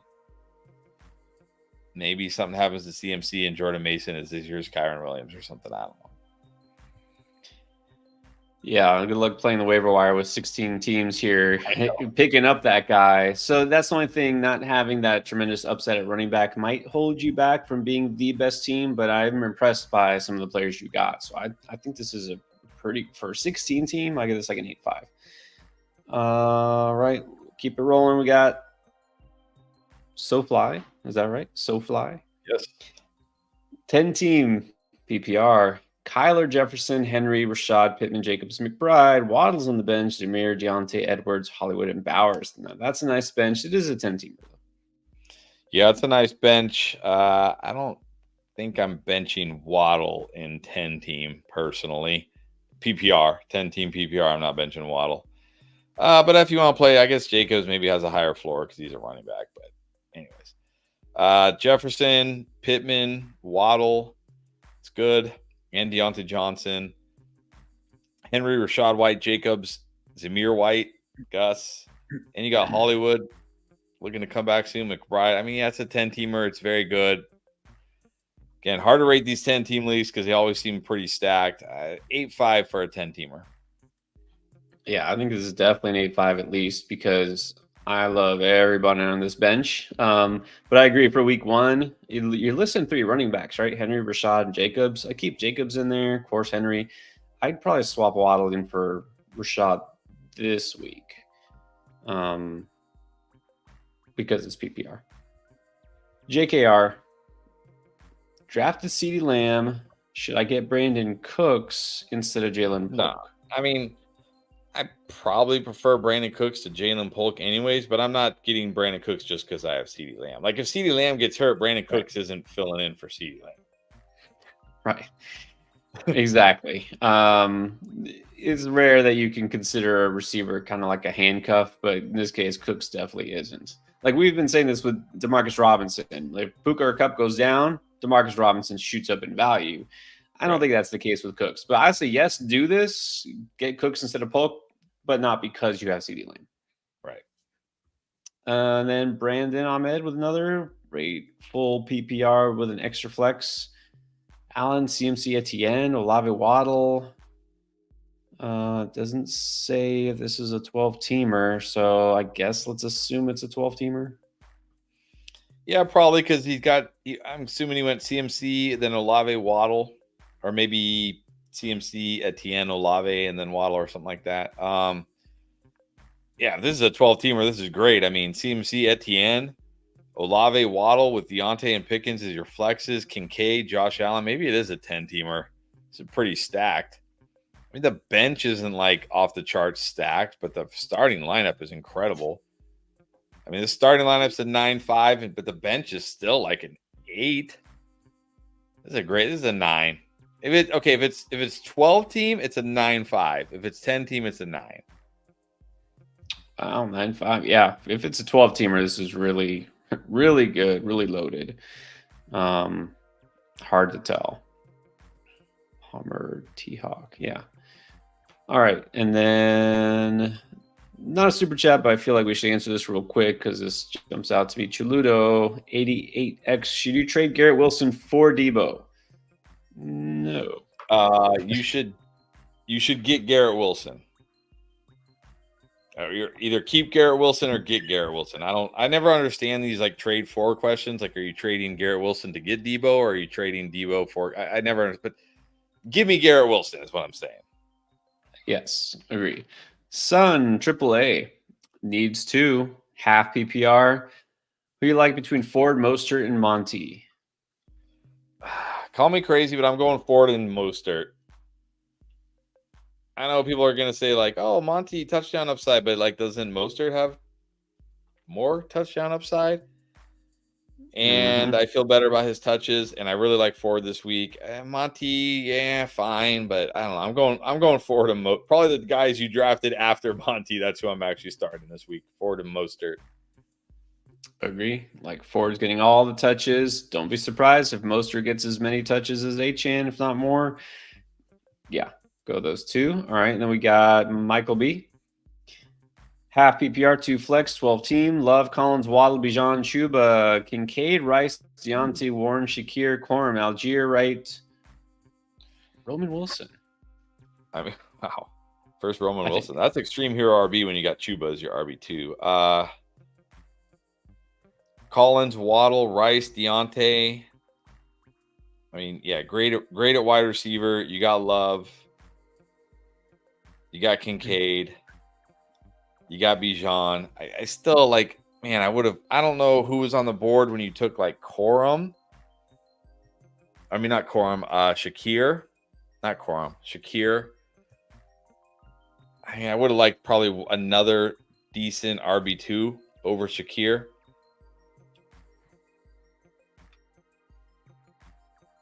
Like Chuba, Warren is my RB2s. I mean, I know we say if RB2 is your weakness, you're doing all right. So you're doing all right here for sure. I still think it's a very good team. And if you hit on that RB2, this team will be stacked. So 8-7-5. Yeah, I notice, and it may be a lot of teams kind of wait and feel like Jalen Warren is kind of that safe RB2, just throw in there in PPR leagues. Yeah, not me. But this week going with Chuba, all right, that's fine. Yeah, RB2 is definitely going to be mix and match here. You're going to have to play waivers, which is fine. We've advocated that. We've talked about that. This is still a very good team for half PPR. So get a 8.25 for me. And then our guy Chris Laborde is back. What's up? Welcome. All right, so I know he's got many teams. Definitely not a one league guy. But this one, his 10-team PPR got AR, Gibbs, Walker, Garrett Wilson, London, got Kincaid, Flex and Devontae Smith. Higgins is on the bench, along with Chase Brown, Jaden Daniels, Ladd, Spears, Corum, Brooks. I mean, again, it's 10 team. You got Gibbs and Kenneth Walker is great. Anthony Richardson, great. Garrett Wilson, London with Devonta Smith and T. Higgins is great. Kincaid is your tight end. Chase Brown, Jaden Daniels, Lab McConkey, Spears, Corham. I mean, yeah, I like every player on your team. A 9, I guess. I mean, it's a 10-teamer. Like, so I don't know. I feel like there's probably like 5 teams that are just as good in a 10-teamer, but I can't complain about anything on this team except maybe taking Jaden Daniels when you have Anthony Richardson. But one of them will hopefully be healthy on any given week. So, yeah, 9. Well done. Yeah, nothing not to love about this team. The bench is definitely risky, but also got that upside. So I actually like it. I like those kind of risks. Higgins just chilling there. Yeah, I like it. It's a 9. What about Gin Rail, Dak, or T-Law for week 1? Oh, this is very close. This might normally just be Dak, but out on the road at Cleveland, got reason to be concerned. And then the whole CeeDee Lamb thing.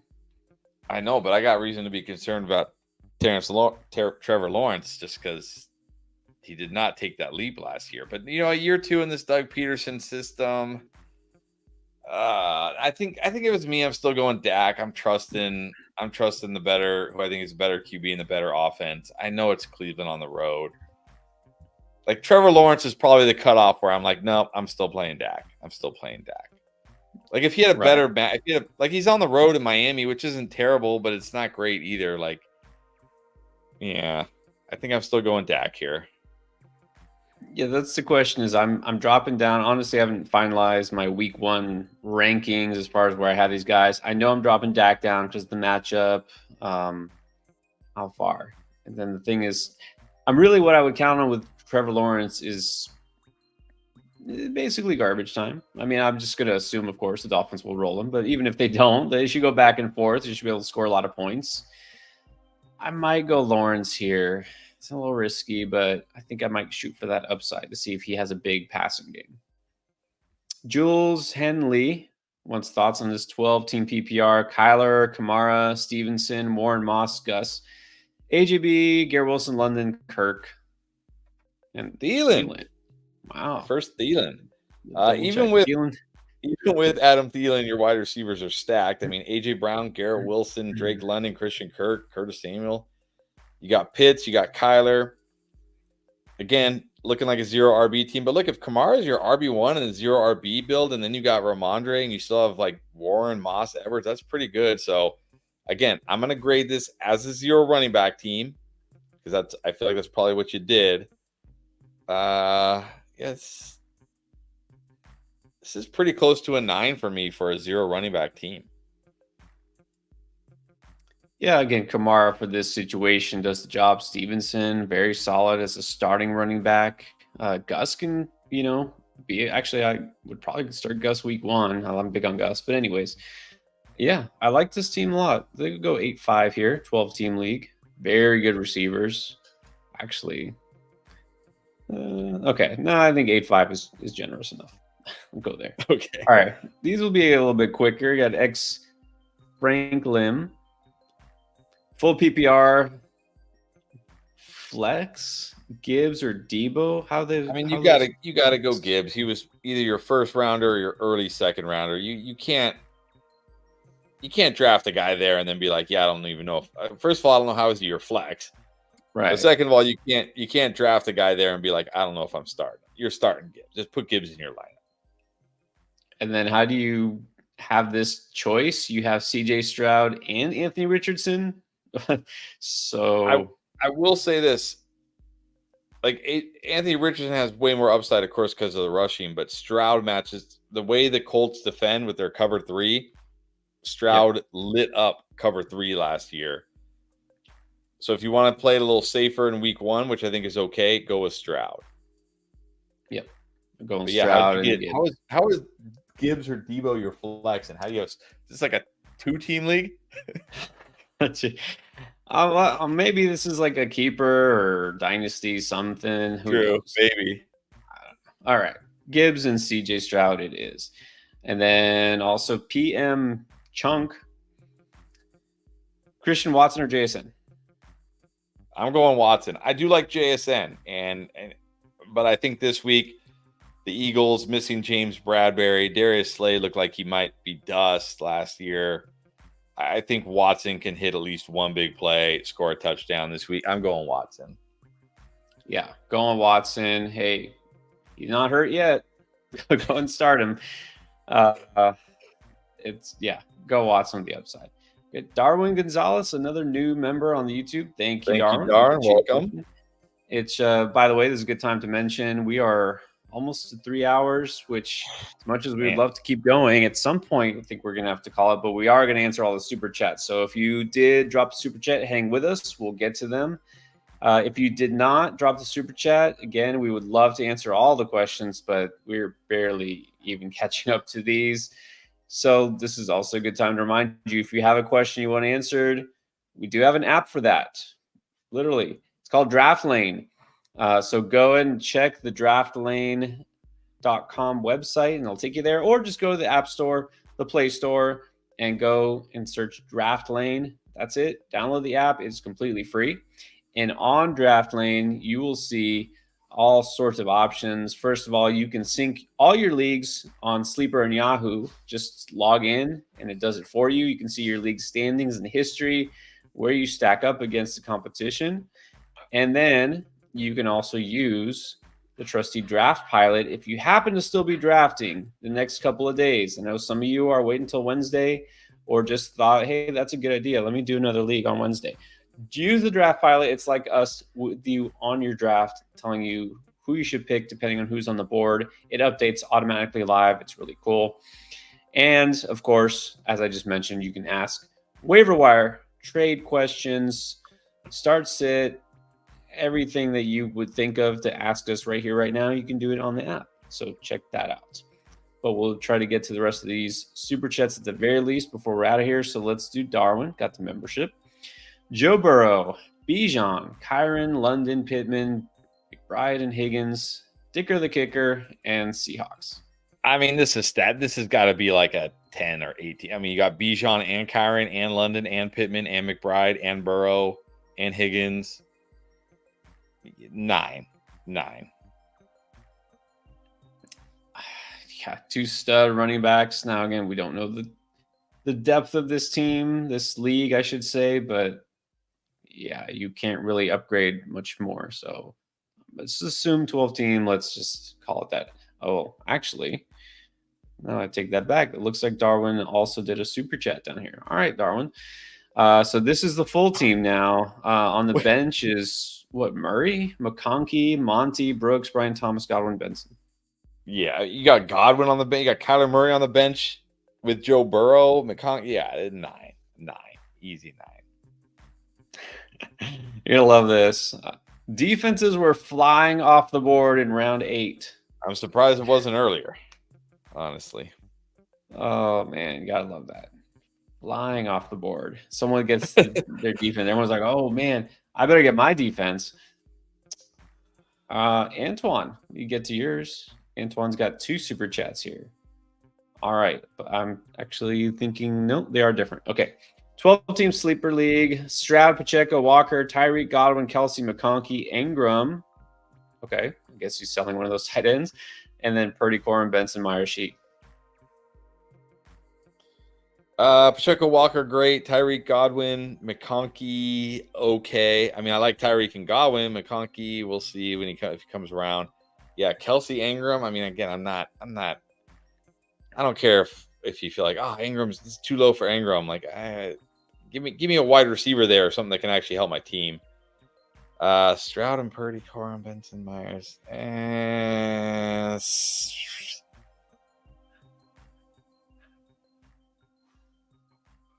7.75. Well, I will say if you can trade, like let's say I think you probably agree with me, you would trade Kelsey instead of Ingram. Keep Ingram, you get more back in return for Kelsey. You trade Kelsey and you can upgrade at receiver or something. Yeah, this team might be an 8+. So assume you'll pull it off. It's still very good. And then here's his other one. Similar. It's on Sleeper. It's 12-teamer. Dak, Kamara, Najee, Amon-Ra, Adams, McBride, Debo, Higgins, Herbert, Brian Robinson, AD, Mitchell, Dobbs, and Schultz. A lot of different players here. Yes. Amon-Ra, Adams, Debo, Higgins, fine. It's good. Even though I'm not super high on Adams, I mean, you got 3 upside wide receivers with him, so that's good. Kamara, Najee, Brian Robinson, Herbert, okay at running back. Dak is good. Schultz again is like, okay. In a 12-teamer, okay. But I like this team better than the other one, so I'll give it an 8. Interesting. You like this one better. I think I kind of like the other one better. I mean, I obviously like having the Sun God and McBride there, but I like the running backs better. Like Tyreek versus Sun God, that's equivalent. I mean, again, assuming you do something with one of those tight ends, I think you will. I'll give this one what did I give the other one? I don't remember. I think I gave the other one an 8.5. I'll give this one an 8.25. All right. So we do have a super chat, and I'll go back to the question. You're gonna like the way this one starts. This is Ashutosh. Projected last in ESPN in a 10-team league. That's usually a good sign, right? Yes. I mean, again, it's 10 team, but I mean, you got Etienne and Jacobs, you got Olave, Mike Evans, Diggs, DJ Moore just chilling on the bench. I would play DJ Moore with Diggs, by the way. Rome, Zach Moss, Zamir White, Bowers, and Jake. I mean, your team is stacked, but it's 10 teams, so there's probably other teams that are stacked. Don't worry about what those sites rate you. It's very good team. Very good team. You're fine. All right. And then we did get one from Alejandro Quintela. Let's see if I can see a comment from him, but I don't. So we'll keep looking. Let's keep going. All right. I think did we do this one from Michael? I don't think so. Okay. Well, I don't remember. Let's see. Another. Oh, okay, because this is his second one. That's why. Apologies. Michael B. Half PPR with 1 flex. Hurts, Pacheco, Ford, Chase, Neighbors, Kincaid, Rice, Deontay Spears, McConkey, Hollywood, Benson, Dowd, Chandler. All right. So Pacheco, Ford, okay. Chase, Neighbors, Rice, Deontay, fine. Again, I mean, Neighbors, I'd probably start Rice over Neighbors and flex Neighbors, but whatever. Like, whatever, right? I mean, Spears, you got McConkey, Hollywood eventually coming back, so that's good. I don't know if Pacheco's enough for me to hero RB on, but you did. But you got Ford, you got Spears, Benson, Dowdle, Chandler. I don't know if this is a 12-teamer. It doesn't say. If it's a 12-teamer, this is a very strong team, like an 8.75 probably. If it's a 10-teamer, it's probably like just a solid 8. Right. Format matters. Assuming 12-team, yeah, I'll give it an 8.5. A lot of good upside there. Your bench is very strong, which, look, it might matter at some point. You can't just ignore it. And then we have Diego. 10-man PPR. Mahomes, Barkley, JT, DJ Moore, Marvin Harrison, T. Higgins, and Kyle Pitts. And then there's a bench. I mean, Barkley, JT is great. Harrison, DJ Moore, Higgins is great. Pitts, Mahomes. I mean, it's a 10-teamer. It's great. The bench. I mean, you don't need Stafford in a 10-teamer when you have Mahomes. Like, but you got Jones, Moss, White, McConkey. I don't know who JSMN is. Is that supposed to be Jackson Smith and Jigba? Maybe. Yeah, I'm guessing. Just an extra letter in there. Starting lineup is a 9.5. Bench is like a 7.5. So that's an 8.5 total.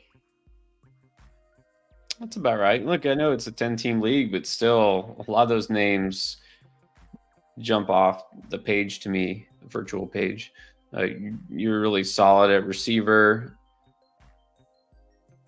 Yeah, I can't find any holes in this team. I would like to have all these players, so I think you're good. I mean, you really don't need Stafford. You should just drop him and pick up another running back flyer. But yeah, this is really good. 8.75.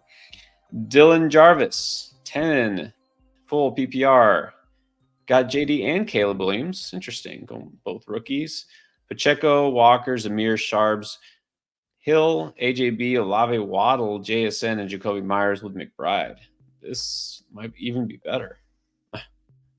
I mean, Tyreek Hill, AJ Brown, Olave, and Waddle and JSN is just as stacked as you can get at wide receiver, pretty much. Pacheco, Walker, Zamir White is stacked at running back. You got the two. Yeah, this even in a 10-teamer, this is a 9. This is a 9. That's what I'm thinking. Yeah, very nice. Hayden, 12-man, full PPR. First time trying to hero RB. All right, let's see how it wound up. Brees Hall is the hero. London, Debo, Waddle, neighbors. Rice, Love, Njoku, Singletary is the RB2. Okay, Jalen Wright, McLaughlin, and of course you can just stream. So for the hero RB strategy, okay with this? Yeah, again, I don't know if you watched our video. I think this is a little too late for RB2. I mean, look, Brees, certainly hero RB all day. Drake, London, right. Debo, Waddle, Mr. Rogers' neighborhood, Rashee Rice is fantastic. You got Jordan Love, you got Njoku. I think maybe 1, 2, 3. I mean, I don't know if you needed all. I don't know how many wide receivers and flexes you start. If it's a 3 wide receiver flex league, then I'm okay with all these wide receivers. If it's a 2 wide receiver flex league, I probably would have stopped somewhere sooner. Because especially, I don't know if you watched that video, we did talk about it. Like, hey, you can, go QB and tight end early. Not that you went early, but you don't have to. Because you want your RB. I mean, I know Singletary is technically a starting running back, but like, really, what's the upside for Singletary? But then Wright, McLaughlin are not starting running backs, so you're basically you are counting on Singletary or the waiver wire, yeah. Right? That being said, yeah, the rest of the team is great. So if you can fill that RB2 slot at some point, like if Mostert gets hurt, which wouldn't be shocking, and Jalen Wright is now the RB, or is not Mostert role, I mean, then you might be set at RB2. So I just wish you'd gotten like one of those Zamirs, Javantes, Brian Robinsons, one of those kind of guys, as well as Singletary. But that being said, it's still really good. I'm going to say 8-5. Yeah, and just to be clear, I think, Hayden, you did it perfectly. You executed it well. I think it's more about the actual RB2 that you got. It's more about just not being super high in Singletary. He really should be more an RB3, even in this type of not just format, but the way you built your roster. There's a difference between a Singletary, who, yeah, he's a starting running back. Yeah, he might technically be a workhorse type. It's the Giants. If you would have got Zamir White or Jerome Ford, it would have made it stronger. But hey, you never know. You're still set because the rest of your team is really, really good. So don't make this, out to be as if we're knocking your team. It's still a really good team. If you had gotten like a Zamir White, Jerome Ford type, it would have been like a 9-5. All right, Andrew is back. 10-teamer. Hill, Gibbs, Evans, Cup, Cook, Kyler, Connor, Javonte, Ingram, Godwin, Warren, Jason. All right, Hill, Evans, Cup, Godwin, solid. Gibbs, James Cook, Connor, Javonte, very solid. Ingram at tight end. Kyler at QB. I mean, again, it's a 10-teamer. It looks stacked to me. 8-7-5. I mean, this team looks great. How do you rate these teams? They're ridiculous. It's exactly. Did as well as you possibly could have. Man, you got Gibbs in like the late second, I guess. Man, that's good. Yes. If Cup has a really good season and stays in one piece, yeah, you're going to kill it. Yep. JKR with another half PPR 12 team. Lots of names on here. Have another IR empty slots. Well, you don't have to fill up your IR. Trust me, you'll need that slot at some point. Yes. Lamb, Waddle, Achane, Connor, Andrews, Javonte in the flex, Burrow at QB, Smith and Jigba, Samuel, Lawrence. All right. It's a strong team. It's hard after you it's hard after you review all these 10 teams, then you see this team, you're like, oh, this team sucks, but this team is actually really good. You know what I mean? This team's, I mean, Lamb and Waddle at wide receiver, Achane and Connor, Andrews and Burrow, Javonte in the flex, and you still have like guys like Pollard, Smith and Jigba, Samuel on the bench. 8-5. Good team. 8-5.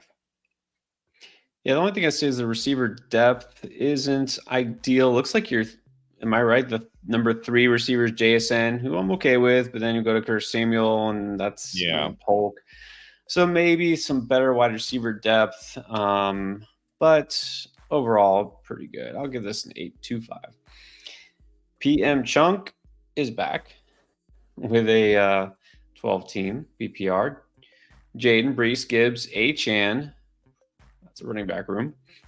Cup, Godwin, Watson, JSN as the 4th receiver. Kincaid, Ladd, Chuba, Rico, Polk. I mean, I'm assuming you went robust running back here. Brees, Gibbs, Achane. In a PPR league, I would have liked one of those picks to be a wide receiver at least. Cup, Godwin, Watson, JSN could be good, but it could also not be good.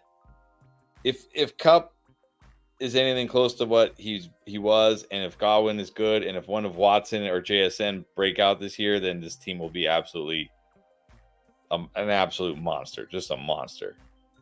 Plus, you have Kincaid and J. So, but grading it right, it's kind of like the opposite of a 0 RB. So grading it right now, I'll say 8.5, but this has the potential to be an absolute monster. This is another all-in team on the risk. Cup staying healthy, Watson staying healthy, HN busting out, Jaden Daniels being him. I mean, ton of talent here, ton of upside, but hey, that's what you're looking for. So let's see. Mary Jo wants to know, would you drop Moss to pick up a Doomsday member 18 league? Yeah, I think I'd rather have a Doomsday. I think that's fine. Joseph Lee, half point PPR team, default Yahoo 10 team. I'm on Raw, or just Raw St. Brown. Puka, Ayuk, Mahomes, Walker, Mostert, Pitts, Javonte, Watson, Eckler, Watson, Chubb. Oh, is that Deshaun Watson? Ford, Koo. Okay. A lot of Browns on here. St. Brown, Puka, Ayuk. That's phenomenal, even for 10 team. Walker, Mostert is good. Mahomes, Pitts, good. Javonte, Watson, another Watson, a couple Chubbs. Ford. Picked up Jalen Wright. Again, it's 10-teamer. I mean, it seems good. It seems very good. 8.5. Like, I can't really find much wrong with this team. Nope. Definitely got some upside there. Little,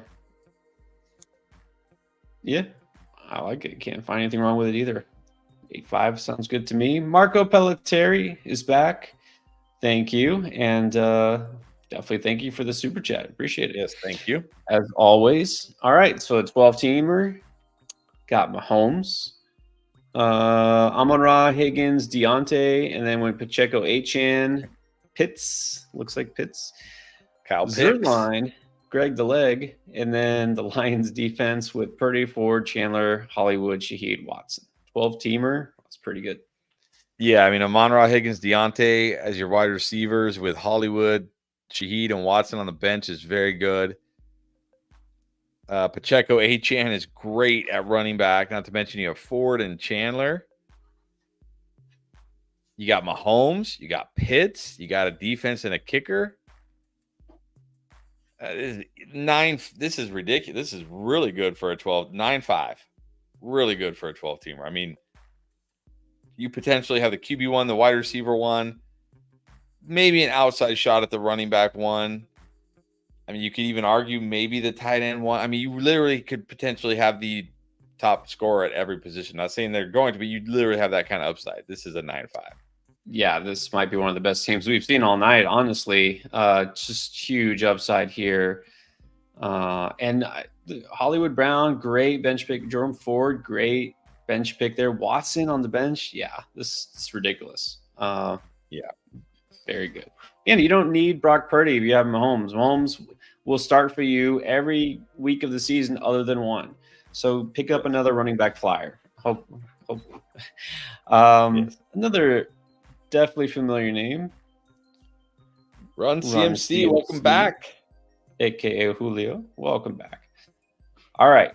Beast Claps. So I don't know why I always want to say clips. Beast Claps also back in the house. Monty for Waddle. Waddle by a mile for me. If you're getting Waddle, absolutely do it. Now, what about this? Walker and Pickens for CD. I mean, as high as I am on Walker, give me CD. Give me CD here. Waddle and CD. Yeah. I hate to say it because I'm those are two of my favorite players just in general. Kenneth Walker and George Pickens. I'll take CD. Just take CD. All right, and then we got Mr. Zeniz. I don't know how you say that. How would you say that? Yeah, Zeniz. I don't know. Zeniz 368. We'll just call him Mr. X. 12 teams standard. All right. Look, you put him in parentheses. Nice. There you go. So you listened earlier. You like the parentheses. So we got again. We got JD and Goff, Pacheco, Jones, Stevenson, B. Rob Rico, and then we got Wilson, Ayuk, Deontay, Reed, Dobbs, Yosevich. Wow, nice sleeper pick there. Ferguson in Dallas. This is 12 team, but it is standard. Okay, standard. I think if this was PPR, I would love this team. Would love it. I mean, Garrett Wilson, Ayuk, Deontay Johnson, Jaden Reed, your wide receiver 4. It's standard. I assume by standard you mean non-PPR. If you mean standard PPR, which some people say that, this is a great team. But I'm going to grade it as a non-PPR team. I don't know if Pacheco, Aaron Jones, Stevenson, and Brian Robinson, instead of Garrett Wilson, I would have preferred a running back. Instead of Ayuk, I probably would have preferred a running back because it's non-PPR. But I mean, Pacheco, Aaron Jones, Stevenson is fine at running back. It is a 3 wide receiver league, so you do still need wide receivers. So it's not. I still think it's an 8, even as a non-PPR league. If it was a PPR league, it'd be like a 9 probably. Yeah, Pacheco, very good RB for standard. But like you said, some of those running backs take a little bit of hit, but also you want more high-end talent at running back if it's non-PPR. So for standard, I would give it an 8 as well. If it's PPR, it'd be like an 8.75. All right, Seth Swirsky. Thank you, Seth. Appreciate you. Wants to take on this team, 12-team PPR. All right.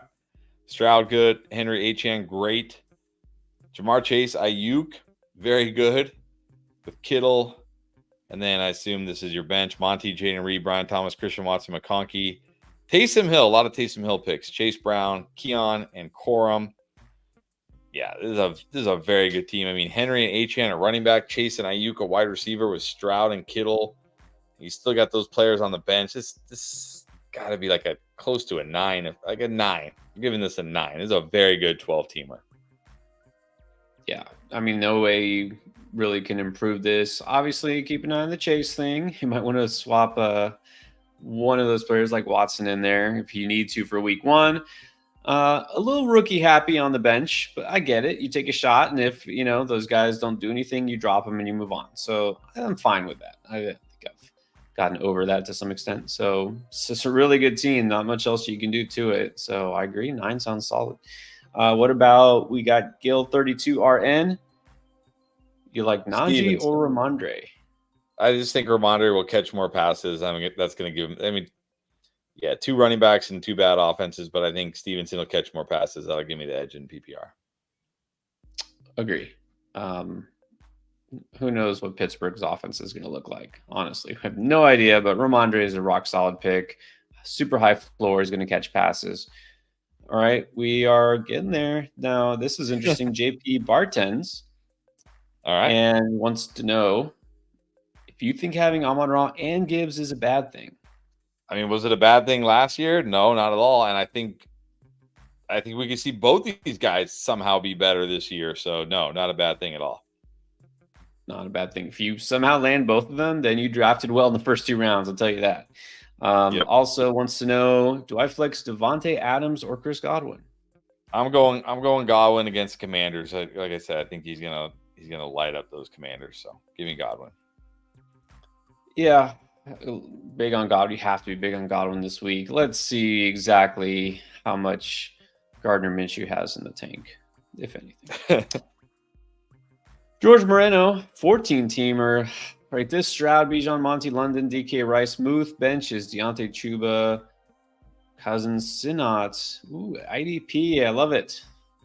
But we're not going to talk. This is a great team for. I mean, London, DK Rice, and Deontay Johnson is your wide receivers in a 14-teamer.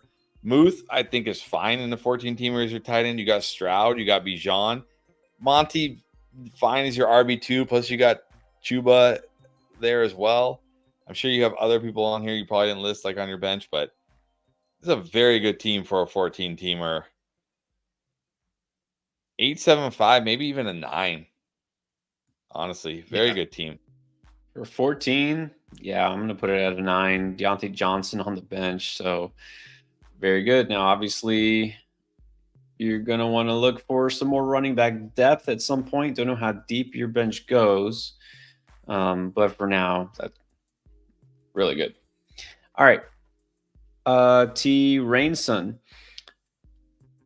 10-man PPR, 10th position went Hurts, Mostert, White, Puka, Evans, Debo, Kincaid, bench, Bowers, Moore, Shaheed, Ford. Unfortunately, Zeke. So one. Sadly, a 1-point deduction. Trying to figure out how you started this draft from the 10 spot in a 10-team. Puka Debo? Puka Debo, Hurts? maybe. Puka Evans?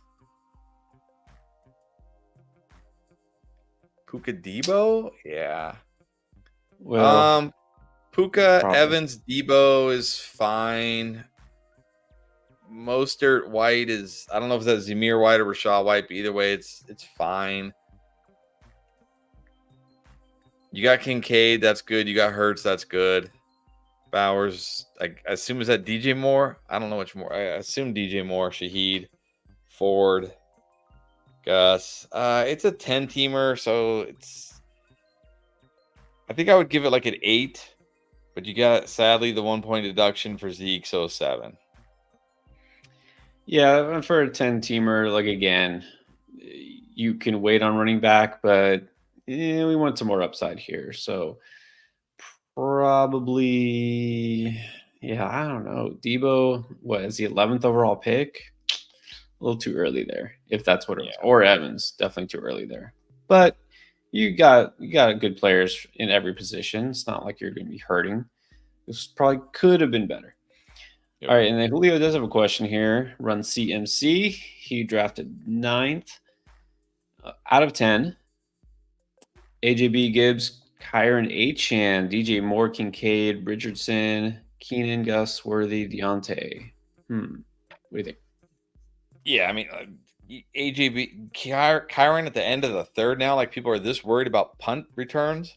Achan, you got, I'm guessing you got Achan in the 4th. DJ Moore in the 5th. Kincaid in the 6th. Richardson, easy 9. Even in a 10 team is easy 9. I mean, you got like AJB should be a 1st rounder. Gibbs, Kyron should be 2nd rounders. Achan, Moore, 3rd rounders probably. Yeah, 9. Excellent team. He's asking, would you take Zach Moss? I mean, I wouldn't drop any of those players. No, not dropping anybody for Zach Moss that you have. Right. Let's wait and see. Let's wait and see how that Bengals running game even looks. And then we got C-Crip, 2 running backs, Mixon, Kamara, Connor. I like all these guys this week, actually, but I think you got to go Mixon, Kamara. Kamara gets the Panthers. That's such a good matchup. True. Mixon in that Houston offense. It's close. I mean, I think all these guys could be good this week, but I'd probably go Mixon, Connor. Yeah, Connor, not a great matchup, but he's still the guy. Benson probably won't see much work. Right. Kamara. Yeah. I mean, look, I wasn't really drafting Mixon. How can I tout Mixon now? Mara Connor it is. And then we got T. Rainson with a different one. 10-man, drafted 9th. Allen, Kyron, Brian Robinson, Jefferson, Diggs, Dell, Kittle, Rate. I don't know how good I feel having Diggs and Dell. I know we say it's okay, like Hill and Waddle or AJ Brown and Smith, but I don't know if I feel that way about Diggs and Dell. Jefferson, Diggs, Dell feels okay at wide receiver. Kyron, Brian Robinson feels okay at running back. Allen, Kittle, fine. In a 10-teamer, I'm going to say 8. Yeah, for a 10-team, even waiting, which you kind of wait. I think Brian Robinson's fine, but feel like you maybe could have done better. And that the Diggs pick is the one I don't love. For me, more like a 7.5. You still have good players, but let's see. You might want to shake up something at some point during the season. Christopher Laborde with another standard. All right. 10-team. Mahomes, Jacobs, Mixon, Lamb, Devontae Smith, Andrews, Brian Robinson, Pollard, Worthy, JSN, BT Jr., Brooks, Benson. Is this one of his best? It's a 10-teamer. It's definitely good. I mean, it's standard. So, again, in a non-PPR league, like I love your Lamb, Devonta Smith is great. I think Jacobs, Mixon is very good. I would rather my running backs be great and my wide receivers be very good in a non-PPR league. So if we flip that instead of Lamb, Devonta Smith, if it was something like Brees and I don't know, Pacheco, and then your wide receivers were instead of Lamb, Devonta Smith, were something like DK Metcalf and I'm trying to like Rashee Rice. I'm just throwing out names that I think are kind of comparable. I like it more in a standard league. But I still think it's still a very good team. I mean, Jacobs, Mixon should be fine. Lamb, Devonta Smith should be fine. You got Mark Andrews. You got Mahomes. I definitely like your bench. 10-teamer. So I'll say 8-5. But I think if the running backs had been elite and the wide receivers just very good, this would probably be a 9 or better, in my opinion. It's my opinion. Yeah. Well, I will say this, though. I like the second half potential because we're big on Jonathan Brooks and stashing him. Second half could jump right into your lineup and Trey Benson. I mean, we never know. We've seen it happen. If Connor goes down or if Benson just emerges, you have a lot of upside, though, at running back. So I think that's a good thing. I think 8-5 right now is good, though. Okay, so way back, Alejandro, not way back, but I think this is the one that we hadn't seen there, or I missed it. So apologies for making you wait. But Alejandro, here is his team, 12-man PPR. T-Law, Mayfield, Bijan, Jacobs, Ford, Dobbins, Mason, Warren, London, Neighbors, Higgins, Cooper, Ingram. Who to flex and who to play QB? I can't believe I'm saying this, but I think I might go Baker at QB. It's the Commanders. It's a great matchup. I might go Baker at QB, honestly, and then flex would be, let's see, you got Bijan, Jacobs. I assume we're going to start 2 running backs and 2 wide receivers? Doesn't say. What's this for week 1? 2 receiver, 2 running back, 1 flex. Oh, so we're only see. starting 2 receivers. What, London? Ooh, actually, it's still tough. Are we benching Neighbors? Here's the thing. Here's my take on Neighbors. Did you draft Malik Neighbors to bench him and just to bench him? Put him in there and see what happens. I'll go London Neighbors and then either Cooper, unless Chase is out, then I'll go Higgins over Cooper. But look, you drafted Neighbors. I mean, it's like you went out and bought like some really expensive car and you're like, I'm just gonna park it in the garage. Come on, take it out for a spin. Put Neighbors in the lineup. If he busts, hey, what'd you expect? He's got Daniel Jones. What do you expect? Look, if you did draft him, obviously you're not worried about him. So exactly, you might as well start him. So there you go. I'm okay starting Baker this week. Like I said, T-Lock could put up points, but Baker really should. put up points. And Bijan Jacobs are your running backs. You want to flex. This is PPR. Yeah, flex a receiver. Yeah. Although I will say this, if T. Higgins is, if Jamar Chase doesn't even play, which is very possible, I kind of want to fit T. Higgins in my lineup. Just saying. So I guess you'll decide, Alejandro, if you want to sit Neighbors after drafting him or sit Cooper. And then what about Justin Baylor? How's he looking with this 12-team league? Josh Allen, Gibbs, Achane, Ford, Chubb, Corum, Garrett Wilson, Devontae, Rashee Rice, Godwin, Shakir, DeMario, Gabe Davis, and Dalton Kincaid. You're looking pretty good. I mean, Gibbs, Achane, Garrett Wilson, Devonta Smith, Rashee Rice, Godwin, Ford, Josh Allen, and Kincaid. This is 9-5 for a 12-team. This is stacked for a 12-teamer. And he's a little farther down, two flex, by the way. Even better, because then you can fit in Godwin and Rashee Rice. Yeah, huge upside here. Justin, this is a really good team. Really good team. What about David Capel? 14 team on ESPN. Herbert. Ooh, that's our first Herbert. I think this is a Justin Herbert sighting. Brees, Javonte, Mike Evans, Rashee Rice, Laporta, Higgins, JSN. On the bench is Ladd to pair with him. Chandler, Tua, Benson, Wilson. I mean, it's a 14-team league, but look, Brees and Javonte, I'm fine with that. Evans, Rashee Rice, Higgins, JSN, McConkey, that's good. Herbert, Tua, I would probably play Tua over Herbert, honestly. You got Laporta at tight end. I mean, for a 14-team league, this is very good. Certainly, running back depth is an issue, but it's a 14-team league. The depth is going to be an issue, but I still think this is a very good team. For a 14-teamer, I'm going to give this a 9. Well, we didn't really, bang the drum for Justin Herbert this draft season, but it's a deeper league, and you waited on QB, totally fine. But you got Tua also, who, come on, let's give him some respect here. He should be starting. If Javonte really does pay off, your team is going to be very good. So give it an 8-5 here. But he's got another one, David Capel, another 14-team ESPN. Very different. Deshaun Watson, JT, Kamara, Waddle, Pickens, Ferguson, Gibbs, and the bench, Jason Sutton, McConkey again.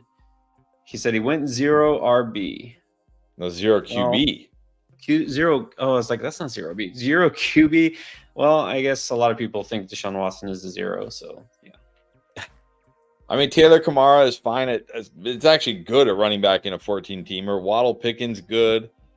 Ferguson with Gibbs. Gibbs is your flex. With JSN, Sutton, McConkey.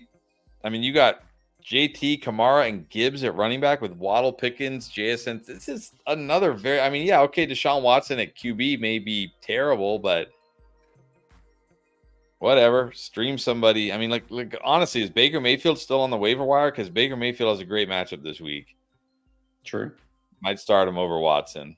But I think this is another very good team for a 14-teamer. Obviously, having Deshaun Watson has to knock it down. I'm going to say 8-5. Yeah, I actually think I like I mean, we'll see about Watson. He should be serviceable. I think I like this one actually a little bit better than the last one. I'll go 8-7-5. Good job, David. Luis Rodriguez, this time it's a 10-teamer. Non-PPR and standard. Thank you for clarifying. Non-PPR standard. 2 receivers and running backs. Went CMC, Jacobs, Connor, Moss, Kupp, Moore, Ridley, Watson, Purdy, and Kyler. All right. CMC, Jacobs, Connor, great for a non-PPR league. Kupp, DJ Moore, Ridley, Watson, totally fine. And this is the other thing. If I was in a non-PPR league, these are the kind, maybe not Kupp so much, but like DJ Moore, Ridley, Watson, these are the wide receivers I want. Guys who maybe aren't great week in, week out, but no wide receiver is going to be great week in, week out, without touchdowns and not, because even catching 60 yards, 70 yards that week, 6-7 points is nothing. You know what I mean? It's nothing. I mean, it's something, I guess, but you know what I'm saying. Yeah. So other than Kupp, these are the wide receivers I really want. You got Purdy, Kyler Murray. I really like this team. for a non-PPR team. It is a 10-teamer, so I mean, yeah. 875. Sounds about right. Like you said, 10 team, but you draft smartly for the format. Don't see anything about it at tight end, so we'll just forget about that. Yeah, this is a really good team. Well done. And then shout out to Anthony, who wants to shout out Super Dave, All which right. had to wait very patiently for his super chat. And then he said he had to go and rewind and find, because we did talk about it. And we gave you an extra shout out. So another extra shout out to Super Dave. All right. But let's finish up here. Last couple of super chats, and then we'll be out. Thank you, guys. I think that's amazing. Living Proof, 12 teams, super. Dak, CMC, Kamara, DJ Moore, DK, Njoku, Aaron Jones, and Watson. Wow. All right, I'm just going to say, well, it's a super flex. Okay, I guess Watson as your QB2 is okay. It's fine, I guess. Right. McCaffrey, Kamara, totally fine, more than fine. DJ Moore, DK, Njoku. Is this PPR? I'd probably prefer, instead of Aaron Jones, I probably would have preferred a wide receiver in PPR.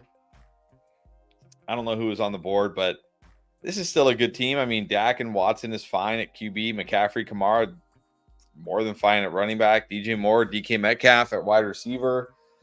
I'm assuming there's a bench that's not listed here. That's okay. I'm going to say 8-5.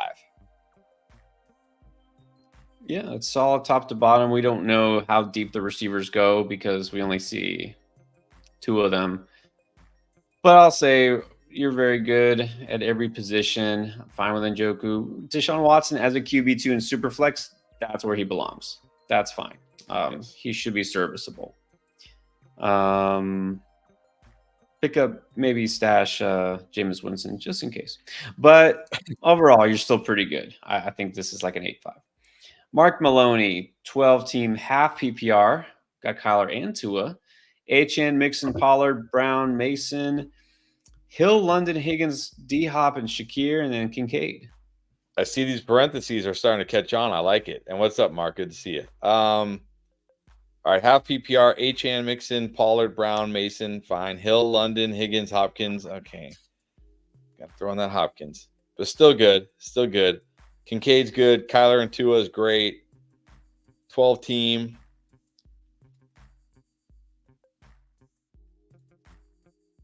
Yeah, again, I feel like the starters are very good. The bench is a little iffy.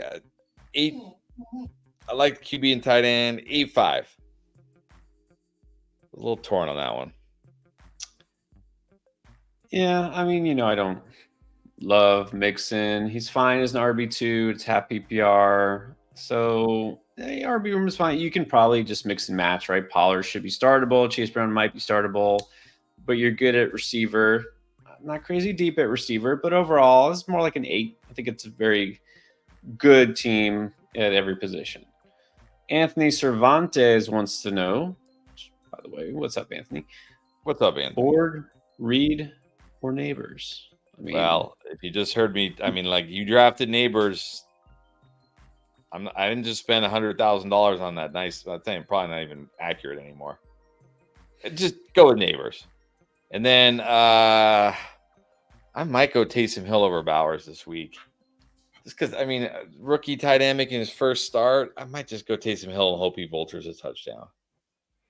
Yeah, Bowers was banged up toward the very end of the preseason. Tell you what, I don't know if he's going to be listed as questionable, but yeah, I got to be concerned with Bowers right now. He's more of a late season, mid-season kind of pick, but I would go Hill, actually. Yeah, and even if you did have concerns about Neighbors, it's the Vikings. You got to try them out. Yeah, try Neighbors. See what happens. Shane Howard. Take it for a spin. Start 2 receivers in the flex. PPR, it's a 10-man league. Debo, Cup, Cooper, Neighbors. London, Rice, Pacheco, and Etienne. And also wants to know, should be confident with Love and Daniels. Oh, yeah. Yeah, Star Love this week. He's safer, but yeah, you should be confident with that. As far as 2 wide receiver and a flex, again, okay, I think London and Debo are musts. I mean, maybe this is a team. You know, this.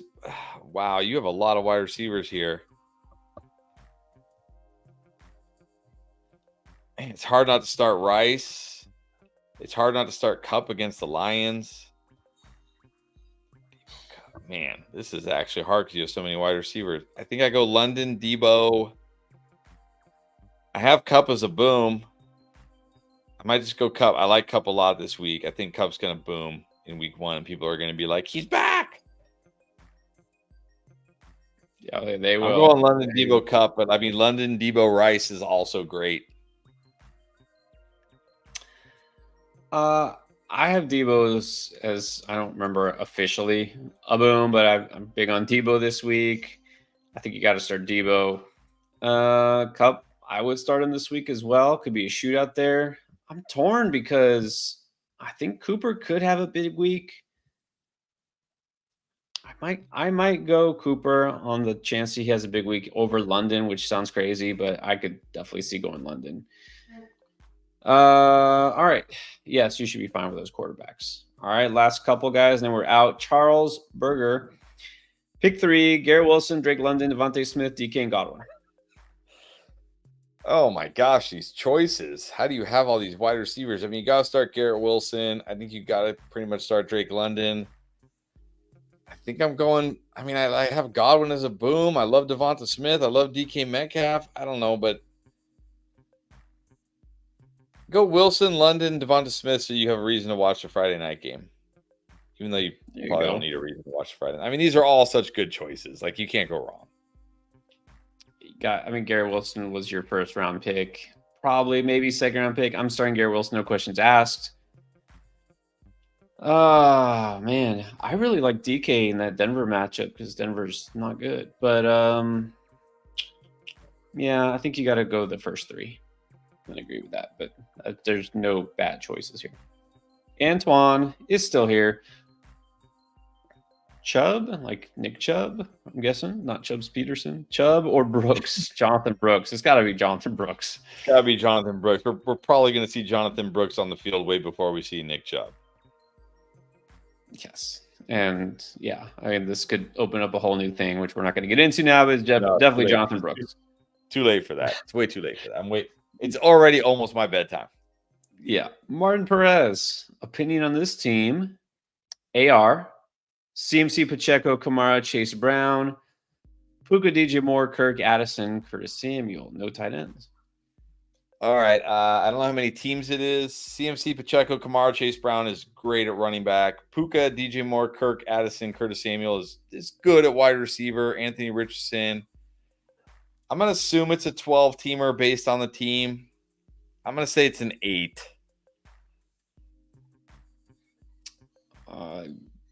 Very happy with your running backs. AR, very good. Moore, Kirk. Yeah, I don't know if this is it. This is like your entire team. We don't know all the details. 12-team.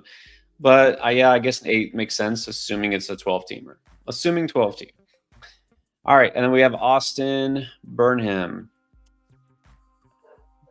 Rate out of 10. It's a 12-man league, 2 flex, and it's half PPR. Jordan Love and Fields. All right. A little stash action. Justin Fields.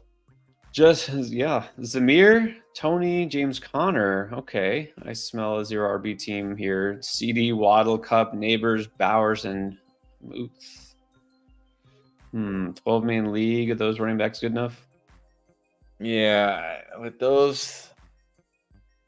I mean, I'm fine with those running backs if you go 0 RB, which you probably did, but I don't know, like CD, Waddle, Cup, Neighbors. I mean, look, if Neighbors is great and Cup bounces back, then your team will be good. I'm fine with Zamir White, James Conner as my running backs. I just wish the wide receivers had were a little better. Jordan Love, Bowers, Pat Fryermuth. 7.75. Yeah, I mean, I'm big on Zamir. I'm fine with Connor. Yeah, I think it could be fine. You all 3 of your running backs are kind of like right there, right? All kind of right there in the cusp of being like mid RB2 types. Look, I didn't draft a lot of Cup where he was being drafted. I drafted no Neighbors other than in best ball, okay? If those guys go off, then maybe you win, right? I like Yep. Bowers, so we'll see. That's it. That's what it is. So incomplete grade here.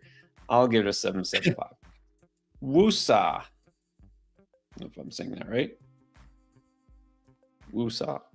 12 team, Okay. no PPR. Had the first pick. Got Josh Allen, Marvin Harrison, DJ Moore, CMC. All right. That's good to see. Brian Robinson, Sam Laporta, Deontay Johnson, Chase Thomas. Okay. Yeah. I think I see a potential issue. Yeah, again, okay. I know we talked a lot. If you watch our mock drafts, and this is because we only do like PPR and half PPR mock drafts, and we often say, if I'm getting CMC, I'm going here RB. I'm waiting a long time on my RB2. But that's in half PPR and PPR. In non PPR, I want to be stacked at running back. Running backs dominate that format. Running backs and QBs. You got a great QB, so you're good there. Yep. I like Brian Robinson. And if this was like a full PPR league, I'd be fine with CMC and Brian Robinson. In non PPR, like I would have preferred a running back over Marvin Harrison, probably. Like CMC, Brian Robinson. In non PPR, it's just okay. I mean, your wide receivers are good, but man, I need more running backs in a non PPR league. Like CMC, Brian Robinson, Chase Brown are your running backs. Trey Benson. Yeah, and I think the issue here is because getting Josh Allen early, fine, but Sam Laporta does not give you as much of an advantage in a non PPR league either. And Right. you could have used that pick on a running back because you drafted him probably pretty early. So that pick, I'm probably. going to say 7. I'm going to say if it was a PPR league, I would like this team a lot. But in non PPR, I'm going to say 7.5. Yep. That's, I'm going closer to 7. Don't worry. Wants to know. Zay Flowers or Rashee Rice. I like him. I like him both this week, but again, I got to go with Rashee Rice this week. He's going to be the number 1 wide receiver for Mahomes. I really do like Zay Flowers too, but I think I'm going Rice. And it's a non PPR league. I think he has more touchdown upside. There you go. Yeah. All right, Rice this week especially should feel good. Again, Hollywood's out. Worthy first game. Yeah, Rice is pretty good for a non PPR league most weeks, but especially this week. Don't worry. Go Rice. Best 787. Rate this team. Josh Allen, Kyron Swift, Kupp, St. Brown, McBride, Cooper, Deontay. On the bench is Allen, Keenan Allen, Chase Brown, Najee, Moss, Hollywood, and Joker. I think that's supposed to be Algier. Algier? I don't know. Anyways, doesn't say how many teams it is. I'm gonna assume St. Brown. I'm gonna assume a 12-teamer because you probably went St. Brown, Kyron, I guess.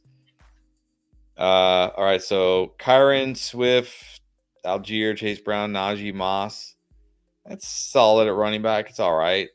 St. Brown, Cooper, Deontay, Hollywood. That's really good at wide receiver. Josh Allen and Joku, fine. Again, I'm going to assume 12-teamer because that's what it looks like to me, a 12-teamer based on the draft.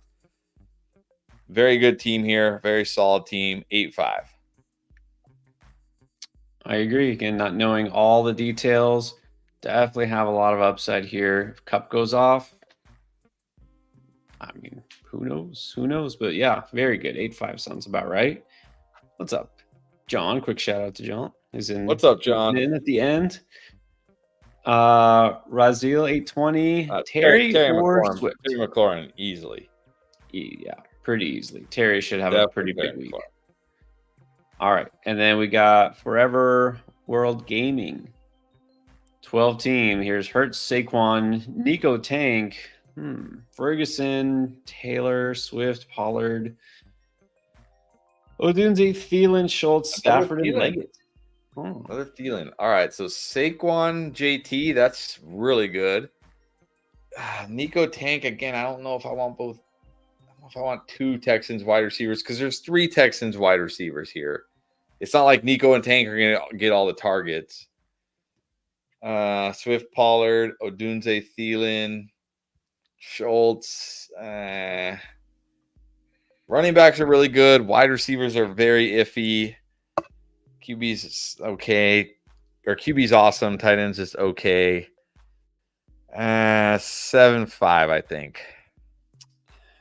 And it's okay to have teammates, but it's like you really tried to corner the market on like the Texans and the Eagles. You got 3 targets from the same team, Nico Tank and Schultz. You got Hurts and Saquon, and then you, for some reason, have 2 Carolina receivers, and neither of them are Deontay Johnson. So you got talent in the starting lineup for sure, but you kind of limited your own upside, especially the bench is very iffy for me. So to me, it's like a 7.25. And last but not least, we do Eric Sanchez, and then one more, and then we're officially cutting it off. Eric Sanchez, should I drop Palmer and pick up Dowdle or Coleman? I'd probably stay with Palmer unless you really need running back. Well, actually, you know what?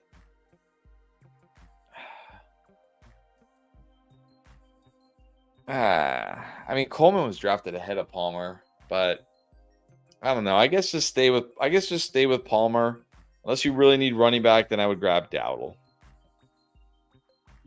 I think it's more valuable to have that potential starting running back. So it depends. If Palmer's just kind of there and you don't think you'll ever start him, I'm okay picking up Dowdle, see what he does. We don't expect Dowdle's going to be amazing, but he could be playable. So keep that in mind. Last one here. B-Man is awesome. Wants to know about Aaron Jones or Ford in non-PPR week 1. Non-PPR? I don't even know if that doesn't even really change anything. I mean, man.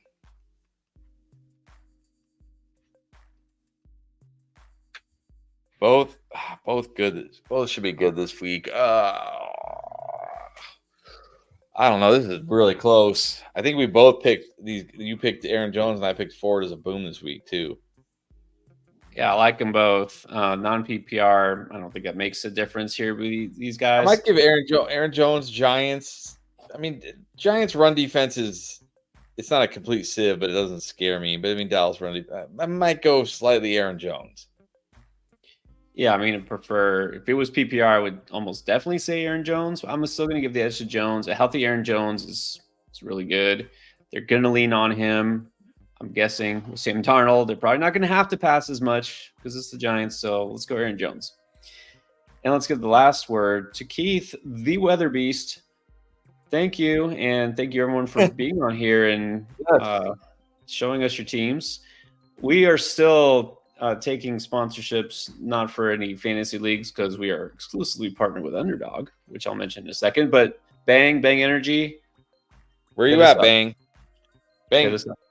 You could have been our sponsor like 4 years ago when we were tiny. We would have just taken free bangs. I'll still take that. You can. We'll still take free bangs, but yeah, come on, Bang energy drink. Where you at?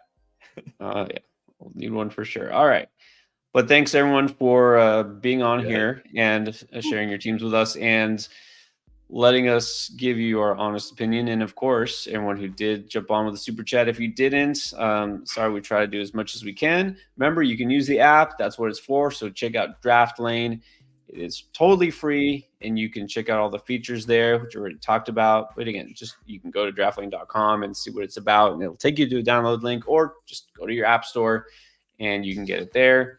Draft Pilot, while those drafts are still going on. And of course, Underdog too. We're still partnered with them. Don't forget, you still have time to take advantage of the free pick, which is Travis Kelce. Just gets 1 yard. You get a free pick. That's if you sign up for the very first time on Underdog. You just use promo code ENDGAME when you first sign up, and that gets you that free pick to start out your NFL Pick'ems career on Underdog, and you still get a bonus cash deposit match. So if you haven't tried Underdog, you really should. All right, guys.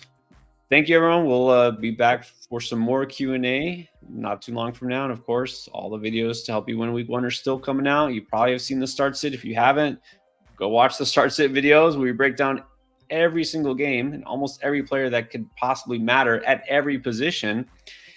And the boom videos are coming out, so you know which of the players we are all in on. So check all that out. All right. We'll see you on the next one.